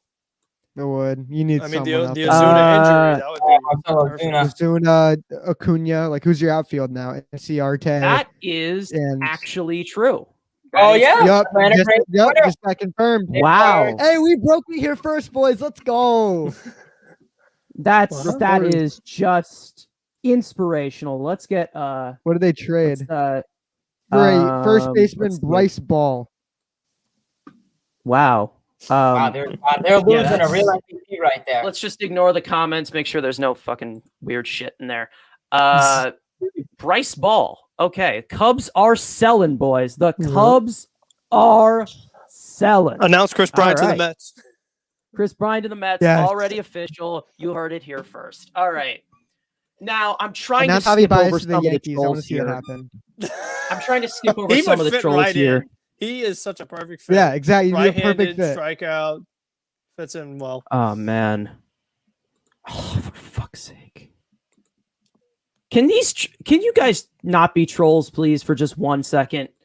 Okay, let's see. Can you read some of them? All right, let's actually, this one's an interesting one. All right. If you were not a Mets fan, what team would you be a fan of? That's actually pretty interesting. I'll start with Tony Metro. Ooh. I know. Sorry. I would not be a fan. I wouldn't be a fan. Sorry. No. I'm the kind of person, like, it's Mets for baseball, it's Jets for football, it's Knicks for basketball, and everyone else. Everyone else can go whatever, kick rocks. I don't like any other team in any other league. That's it. I don't care. I guess if I absolutely had to pick, it'd be the LA Angels because they've never really done anything to hurt me. Every other team has done something to hurt my soul. So I hate every other team. I wish them nothing but terrible luck and fortune. Oh, Not man. exactly the most mature answer, but hey, that's how I feel. I'm surprised you didn't go the Dodgers there. I thought you loved the Dodgers, Tony. Can I say one thing too? Bryce Ball, who got traded, he's the 12th ranked prospect in the Brave system. ETA in 2023 doesn't look to be anything incredible. 50 hit, 40 run, 40 field, 60 power is good, 50 arm, 45 overall.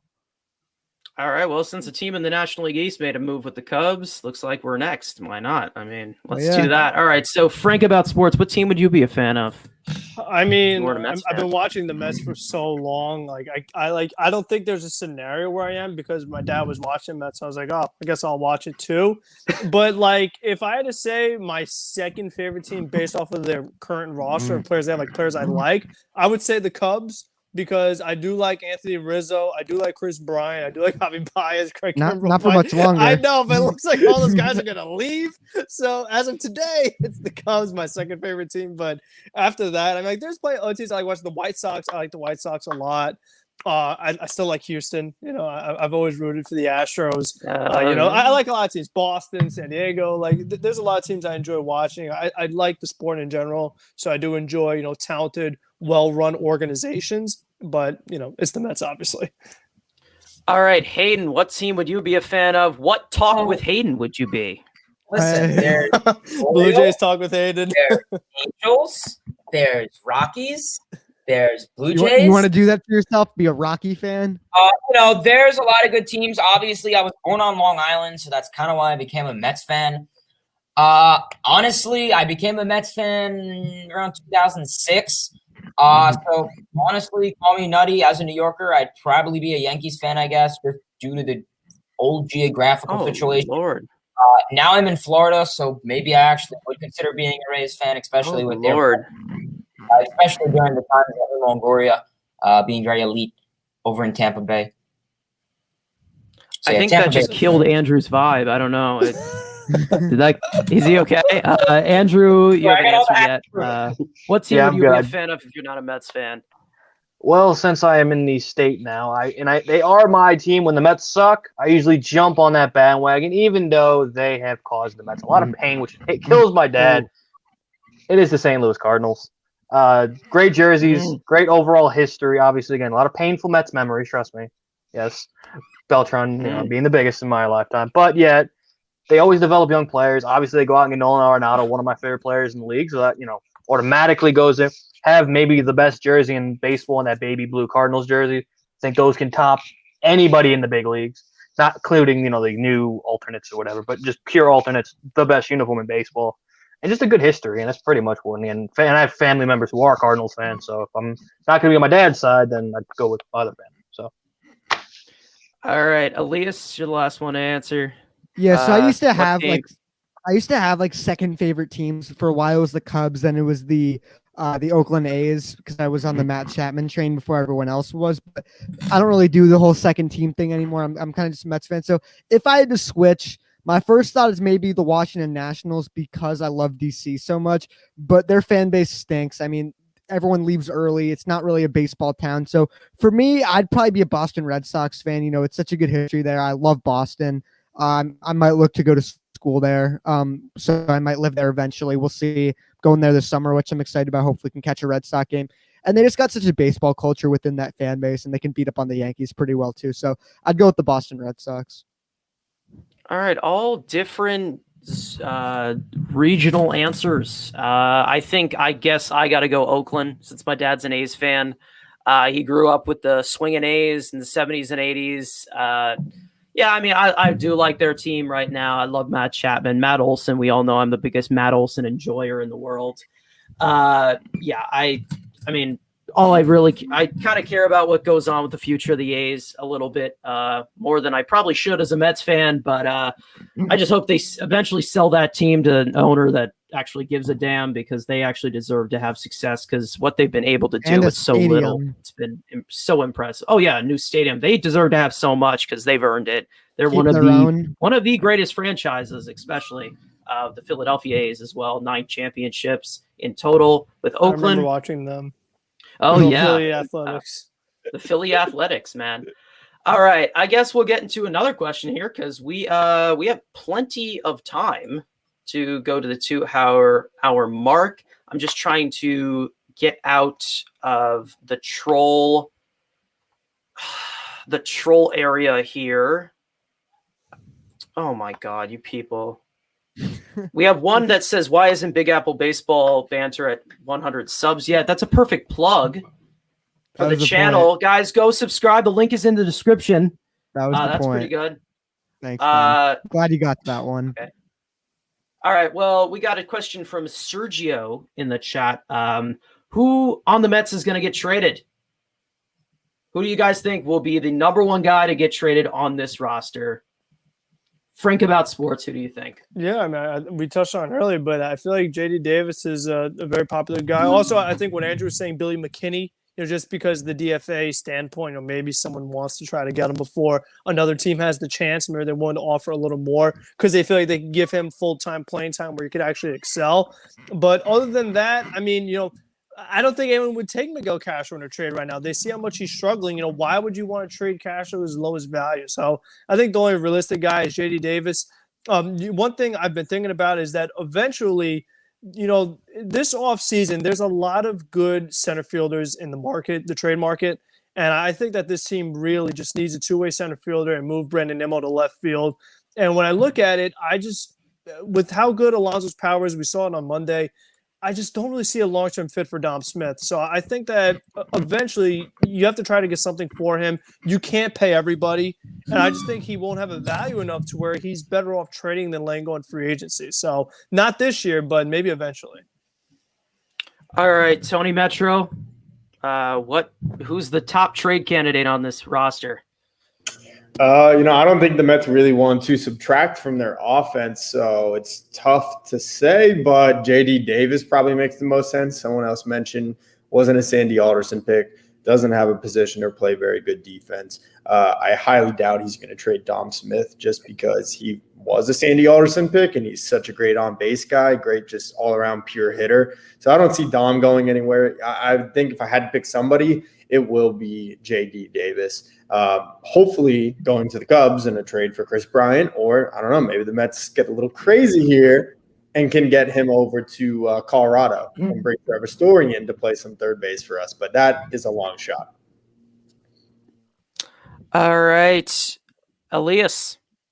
I'm honestly going to say nobody because nobody significant. I don't think JD gets moved this trade deadline because why trade him now? His value's at kind of an all-time low. I mean, he's coming off a down year last year. He's been hurt all year. Don't you want to see him play a little bit, coming now? And, and like, it's not like he's a guy who's going to be a free agent now and you're not paying him a ton. So he'd be super valuable. Even on the bench, he'd be incredibly valuable. So I get it if you want to upgrade third base, but if you want to maybe send Jonathan VR in a package somewhere. I don't know who exactly would want him but it is a cheap contract just because he's not really a starting caliber player. But you see guys like that get traded all the time for, low level players and whatnot. So I don't think anyone really specifically, Billy McKinney, some lower level guys that you could talk about could be, thrown in a trade, as, back end parts of the trade, non-significant parts. But I don't think really anyone specific is going to get traded this deadline. I think we're going to add, not subtract. All right. The king of trades, Andrew Acevedo. You'll love the trading. Who do you got going first? Or it's the main guy going first? It's been said. I think, obviously, like I said, I teased it earlier. I think McKinney's, if he's going to be moved, it's going to be McKinney. Like Elias said, I don't think you trade JD's values at the lowest it's ever going to be because, one, he hasn't played. And when he played well at the beginning of the season, but he hasn't played baseball in 2 months. So do you want to trade him while the value is low? If you were going to do that, you should have traded him in 2019 when his value was high. So I don't think JD gets moved. I don't think they trade Dom. Same thing with Castro. Castro's values is at the lowest it's going to be. So, again, I don't think a monster move's made.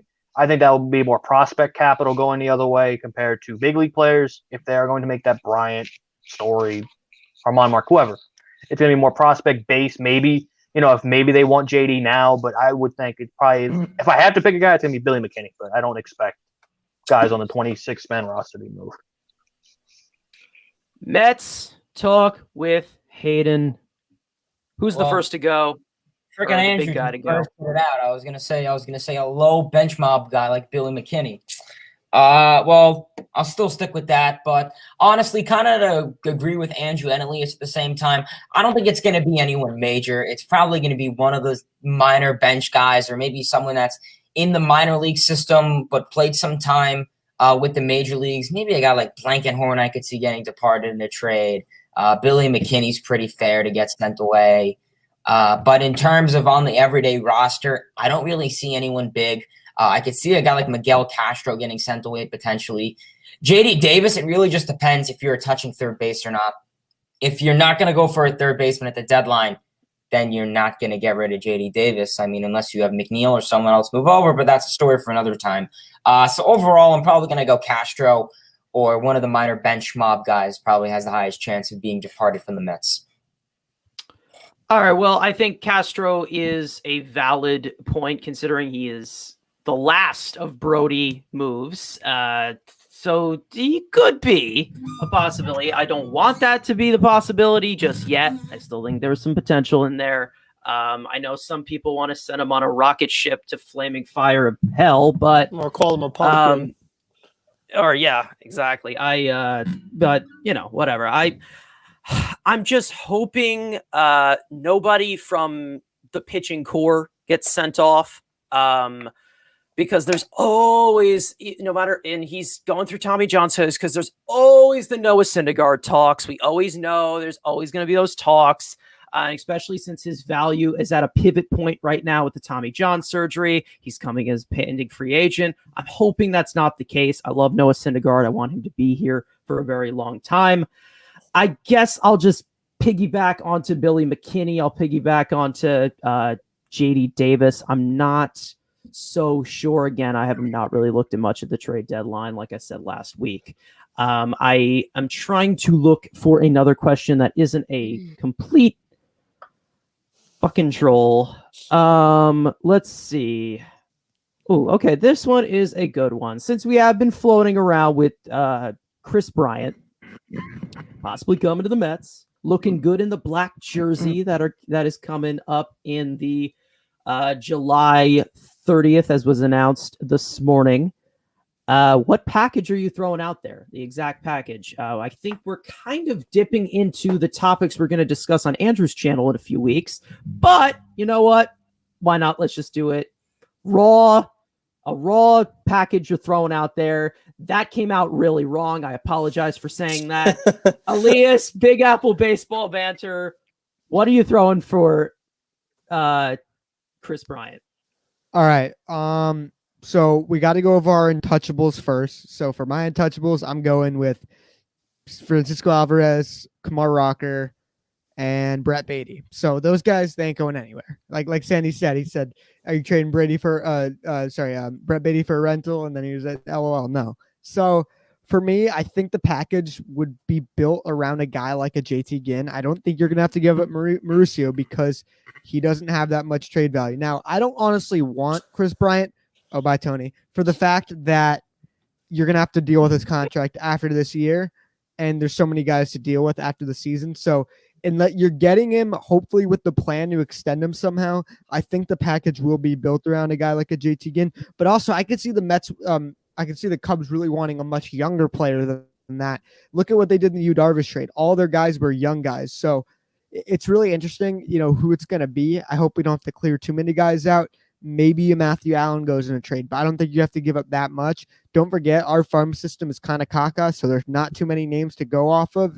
If everyone's untouchable, you're not getting everyone. So, I definitely need to put a little more thought into it, with the value and whatnot. But I think a trade will get built with, a younger prospect of, maybe a Mark Vientos. I didn't mention him. That'll probably be most likely. Maybe if you want more of a short-term fix, a guy who can come up sooner and can play third base, unless they want to rock with, what's his name, Patrick Wisdom there. We'll see. As Andrew's, man, he's really vibing now. So our prospects unfortunately have to go. We don't have too many great ones, so we really have to see. I say I don't really want Bryant. Will I be mad if we get him? Absolutely not. I'll be hyped, and then when we see him walk, then I'll be pissed. So, all right, trade package for Bryant. Mets talk with Hayden. Yeah, I mean, listen, there are plenty of good packages that you could honestly send out there. Honestly, it really comes to the question: is it just Bryant? Will a guy like Craig Kimbrell be in this trade? Hendricks. So I don't know, but just basing it just to Chris Bryant, I could see the Mets sending a guy. Honestly, either Vientos or Mauricio are going to be in that. One of the two of them. And then, like I said, I could see some pitching. JT Ginn or Thomas Sapuki in that, and maybe just to touch it up for the cherry on top, potentially like an Alexander Ramirez or Jalen Palmer, or one of those kind of utility guys who isn't really that big on. So that's pretty fair, honestly. So I guess just to phrase it better, Chris Bryant shipping away from the Cubs, going to the Mets, going to the Cubs, shipping away from the Mets. I could see Jalen Palmer, JT Ginn, and it's a cross between Vientos or Mauricio, but I think there's probably more hype for the Cubs to get Mauricio.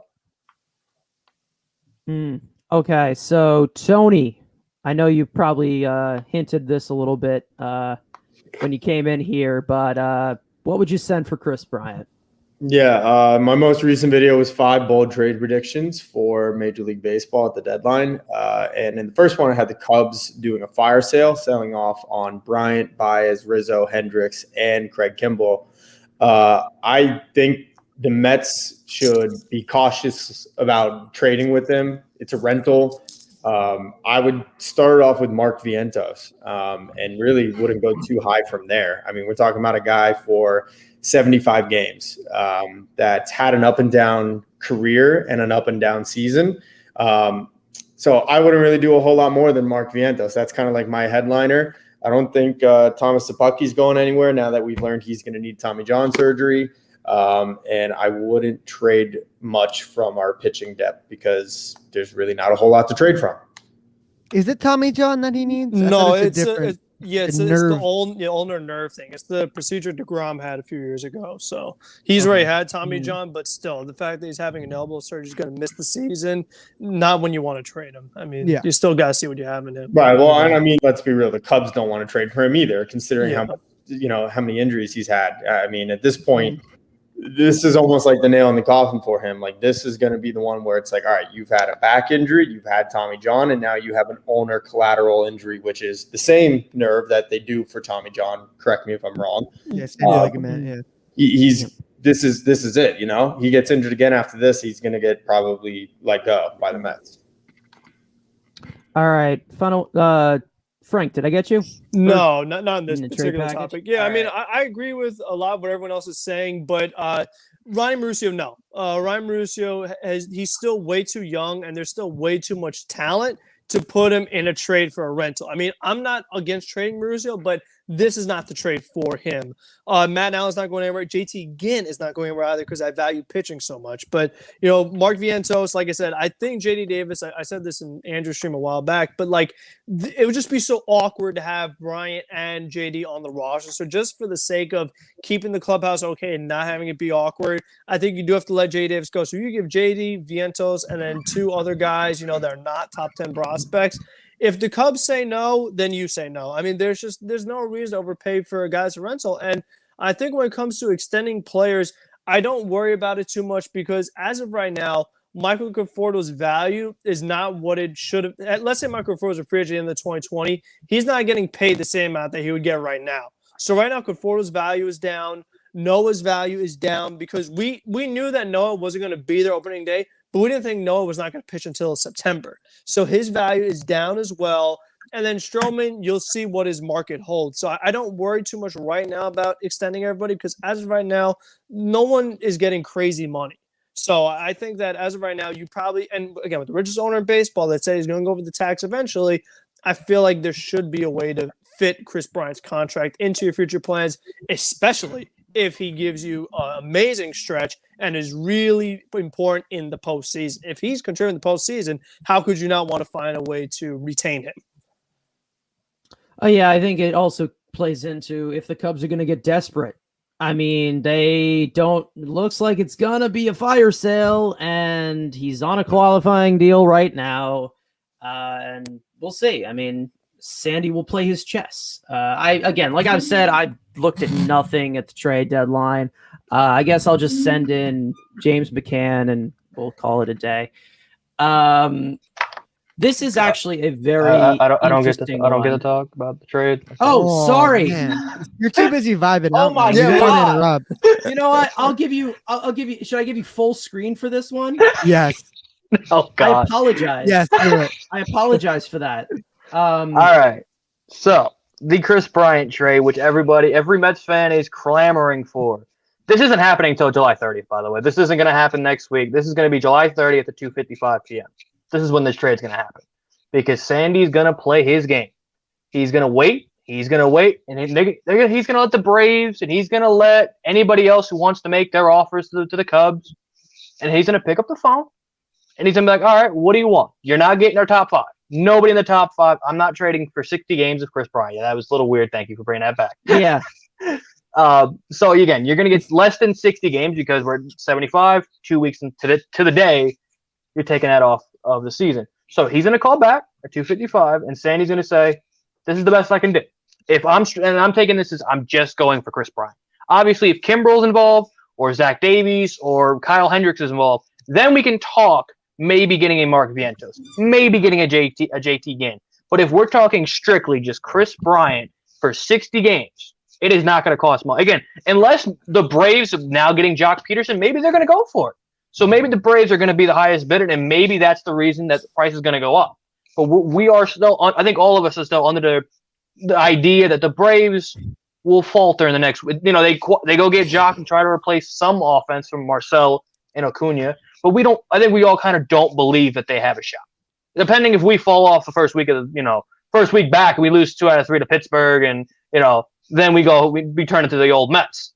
I don't expect that, but if the Braves are getting involved, that's going to bring the price up. But if we're just going to be bidding against ourselves, Sandy's going to wait until 2:55, 2:58, and he'll cement maybe the 14th prospect, Stuart Newton. He's I believe he's a shortstop prospect. Again, we have Lindor. We don't need him. Maybe a Carlos Cortez. He's like second baseman, outfielder type.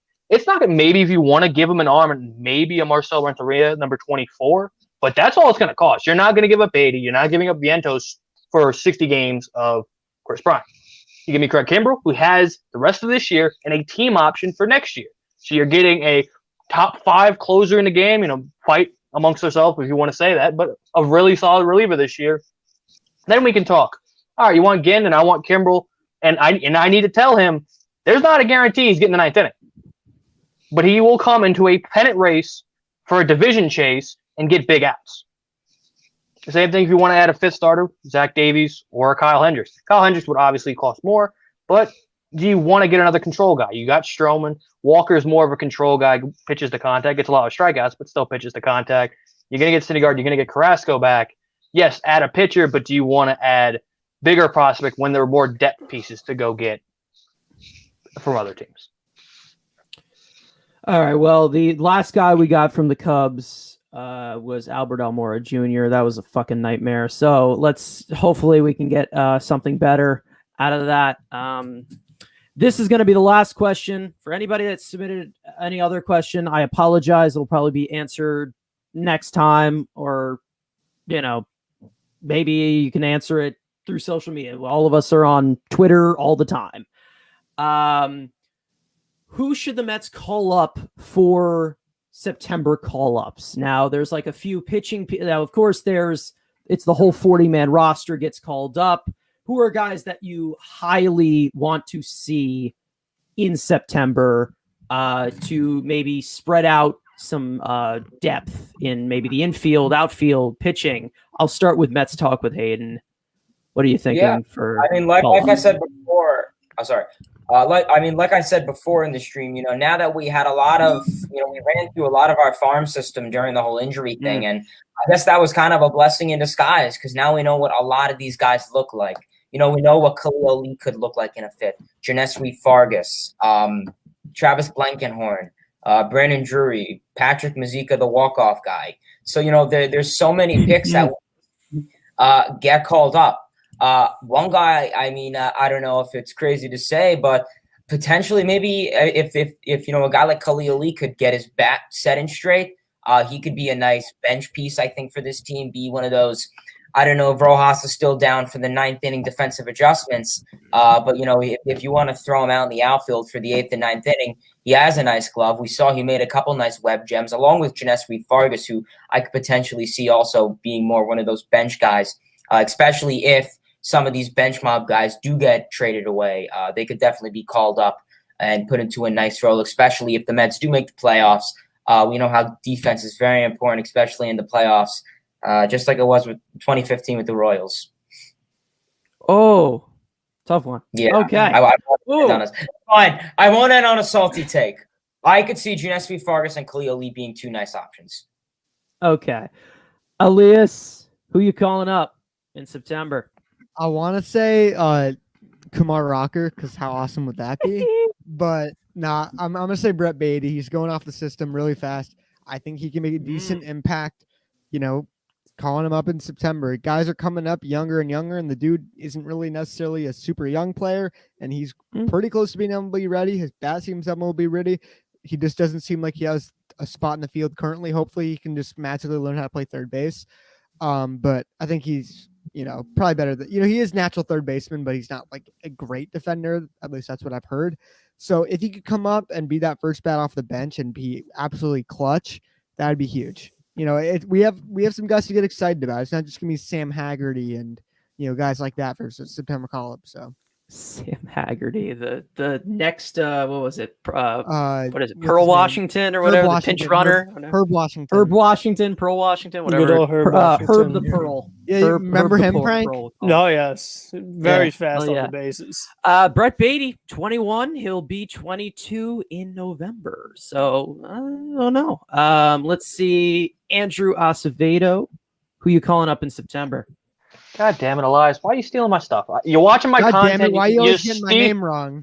That's point proven.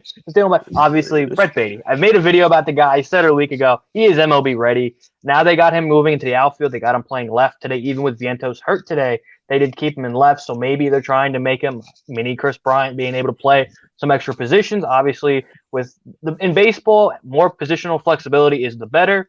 Because you look at the Dodgers, Mookie can play second if needed, can play all the outfield. You look at Bellinger, plays all over the place. Chris Taylor, they all play over the place. So positional flexibility is great. Like I said, his bat's ready to go. And when the offense was struggling, I'm like, why not call this kid up? And like in the futures game, he's got a great approach. We all make the jokes. He never seems to pull a baseball. Everything always goes the other way. But he does have that pull power in him. He just, just gonna go the other way. I don't need to pull anything. So, again, Manfred has kind of ruined September call-up because he now deducted it from 40 to, I think it's like 30 guys because Manfred is, just great at baseball. He did, I think, deducted it last year where you can't bring your full 40-man up, so it makes that harder for Beatty. Obviously, still not being on the 40-man yet. Will be probably in the off season. But, again, he can play right now. Again, everybody wants Chris Bryant. I'm just plugging him in right now. So I know he's average defensively, but he can hit. Manfred, the Salvador Perez of commissioners. I like this hot take right here. Vientos and Beatty will get called up if the Mets don't trade. Vientos, Beatty, or maybe both. Man, I've been doing this for 2 hours, man. I'm getting a little. Okay. Tony Metro, who you calling up in September? I think my names were kind of already said. I was thinking Janesri Fargas would be a good option. Otherwise, Khalil Lee has been hitting in AAA, and I even would have went with Brett Beatty. He's been ascending through the system quickly, and he kind of reminds me a lot of Michael Conforto, who came up after just 1 year in the minor leagues. Great swing, hits to all fields. Doesn't seem like he tries to do too much. I don't think they are going to bring Beatty up and rush him and risk the chance of stunting his growth, though. So I'll say it'll probably be some of the guys we saw earlier, like Fargas, Khalil Lee, those kinds of dudes. All right. Well, I'll just add somebody else in here. Why not? Because let me get a. I'll add Bryce Montez Dioka in here. Why not? We'll do it. I did not get to see him pitch when I was at the Renegades game, but look at the size of this man. He's huge. Man. He's huge. I'm pretty sure he's 265. Mizzou Tiger. So okay. Yeah, he's a big dude. So yeah, I'll call him up, but I don't think he's anywhere near ready. I think he had a few struggling outings. Let me actually see his height and weight real quick, and then we will Not as send big it as off our boy Tyler. Let's see, actually. 6'7", 265 Okay, pounds. yeah, What a mammoth. McGill's man. 6'7", and he's 25 years old. So I don't know. Maybe you'll get to see Yeah, him. McGill is 6'7". Yep. Oh man. You know who's big? Dallin Betances. He's 6'8". Yep. And, yeah. Franklin Kilome. He's a big dude. Kilome. Yeah, he's in high A right now. He's probably going to get called up because he's actually been pitching very well. Really? Anyway, that is going to be it for Mets Weekly this week. Wait, that's episode 20. What? Oh, real quick. You ready? Oh. I don't know if someone said this already. Kumar Rocker is going to get the call up. Kumar Rocker. He's going to close out the 9th inning of Game 7 of the World Series. Nice. I love it. Yeah, fuck you, Diaz. Against, let's see, the Seattle Mariners. The Mariners are going to make just strike out Jared Kelnick. So the Mets versus the Mets. He's going to How strike exciting. out Yeah, Jared basically. Nice. Chris Flexen versus Jacob deGrom. Oh, I can't wait. Paul Sewald. Yep. I'll put my money on that game. Daniel The Mets Zamora. versus the Syracuse Mariners. There you go. Daniel Zamora. All right, so that's going to be it for today, Mets Weekly. I'm going to have these guys plug all of their stuff, where you can find them, type of stuff that they put out. Let's start with Big Apple Baseball Banter. Oh my God. Banter. Elias, there you go. Big Apple Baseball Banter. Please get me 200 subs. Much appreciated. Live call-in show every Wednesday at 6 p.m. Eastern. Call in. I want to hear your guys' takes. Good, bad, or awful. I'm here for it all. Big channel update coming very soon, so please be on the look for that. Please subscribe to the channel. Big Apple Baseball Banter. Mets fan, of course. Thank you for doing this. I'm glad we're getting Mets Weekly back going again. Having a blast with it. So let's go Mets, and please subscribe, guys. Much appreciated. All right, Andrew Acevedo. What's going on, guys? Again, yeah, I uploaded some Penguins content, obviously, so there's going to be more sports stuff, more gaming. I'm probably going to go live after this with, for some MLB The Show. Mets trade deadline prediction should be out this weekend, and just any other kind of hockey, baseball, general news around sports. That's probably going to be more other sports just besides the Mets. All right, Mets Talk with Hayden. What's going on, everyone? Mets Talk with Hayden. Pretty basic. Live streams, videos on predictions, news, events, famous for rages. Please check me out. Channel's growing quite well. Views are getting up there, so I appreciate it. Trying to expand the baseball community with a ton of great people, no doubt about it. And yeah, I want to thank Mets Fan for having me on the stream. And yeah, LFGM. All right, Frank about sports. Yep. So Frank about sports, as you see on the screen, just made a video today, posted it about 5 big trades that the Mets can make. Not just getting some middle of the road guys, but getting some guys that made this year's All-Star team. Do Mets stuff right now, but I do want to, like Andrew said, do other sports stuff as more news comes out. Big news, reactions, things like that. Occasional live streams. So thank you for having me, and let's go Mets. All right, and the always very early to the party, Tony Metro. Yeah, I'll be late to my own funeral. Sorry, guys. Hey, yeah. I get a little bit of an excuse. I am on the West Coast, so some days work just runs longer. You know what I mean? So I get that 3 hour ahead of me. Anyway, I'm Tony Metro. I took a little break from my channel, but I've been back and things have been going well. I just made a video, 5 bold trade predictions for the trade deadline. I also made a video about why the Yankees should fire Aaron Boone. And if it seems like I'm a little distracted during this stream, it's because I am simultaneously working on a video right now, which is first half awards for Major League Baseball. I hand out MVP, Cy Young, and I do the All MLB First Team awards for the best players at each position. So check out the channel, Tony Metro, all one word. All right, well, guys, it's been a great 2 hours of episode 20 of Mets Weekly. I hope you guys enjoyed it.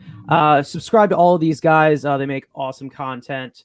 Yeah, that's going to be it. And we'll see you guys in the next one. LFGM.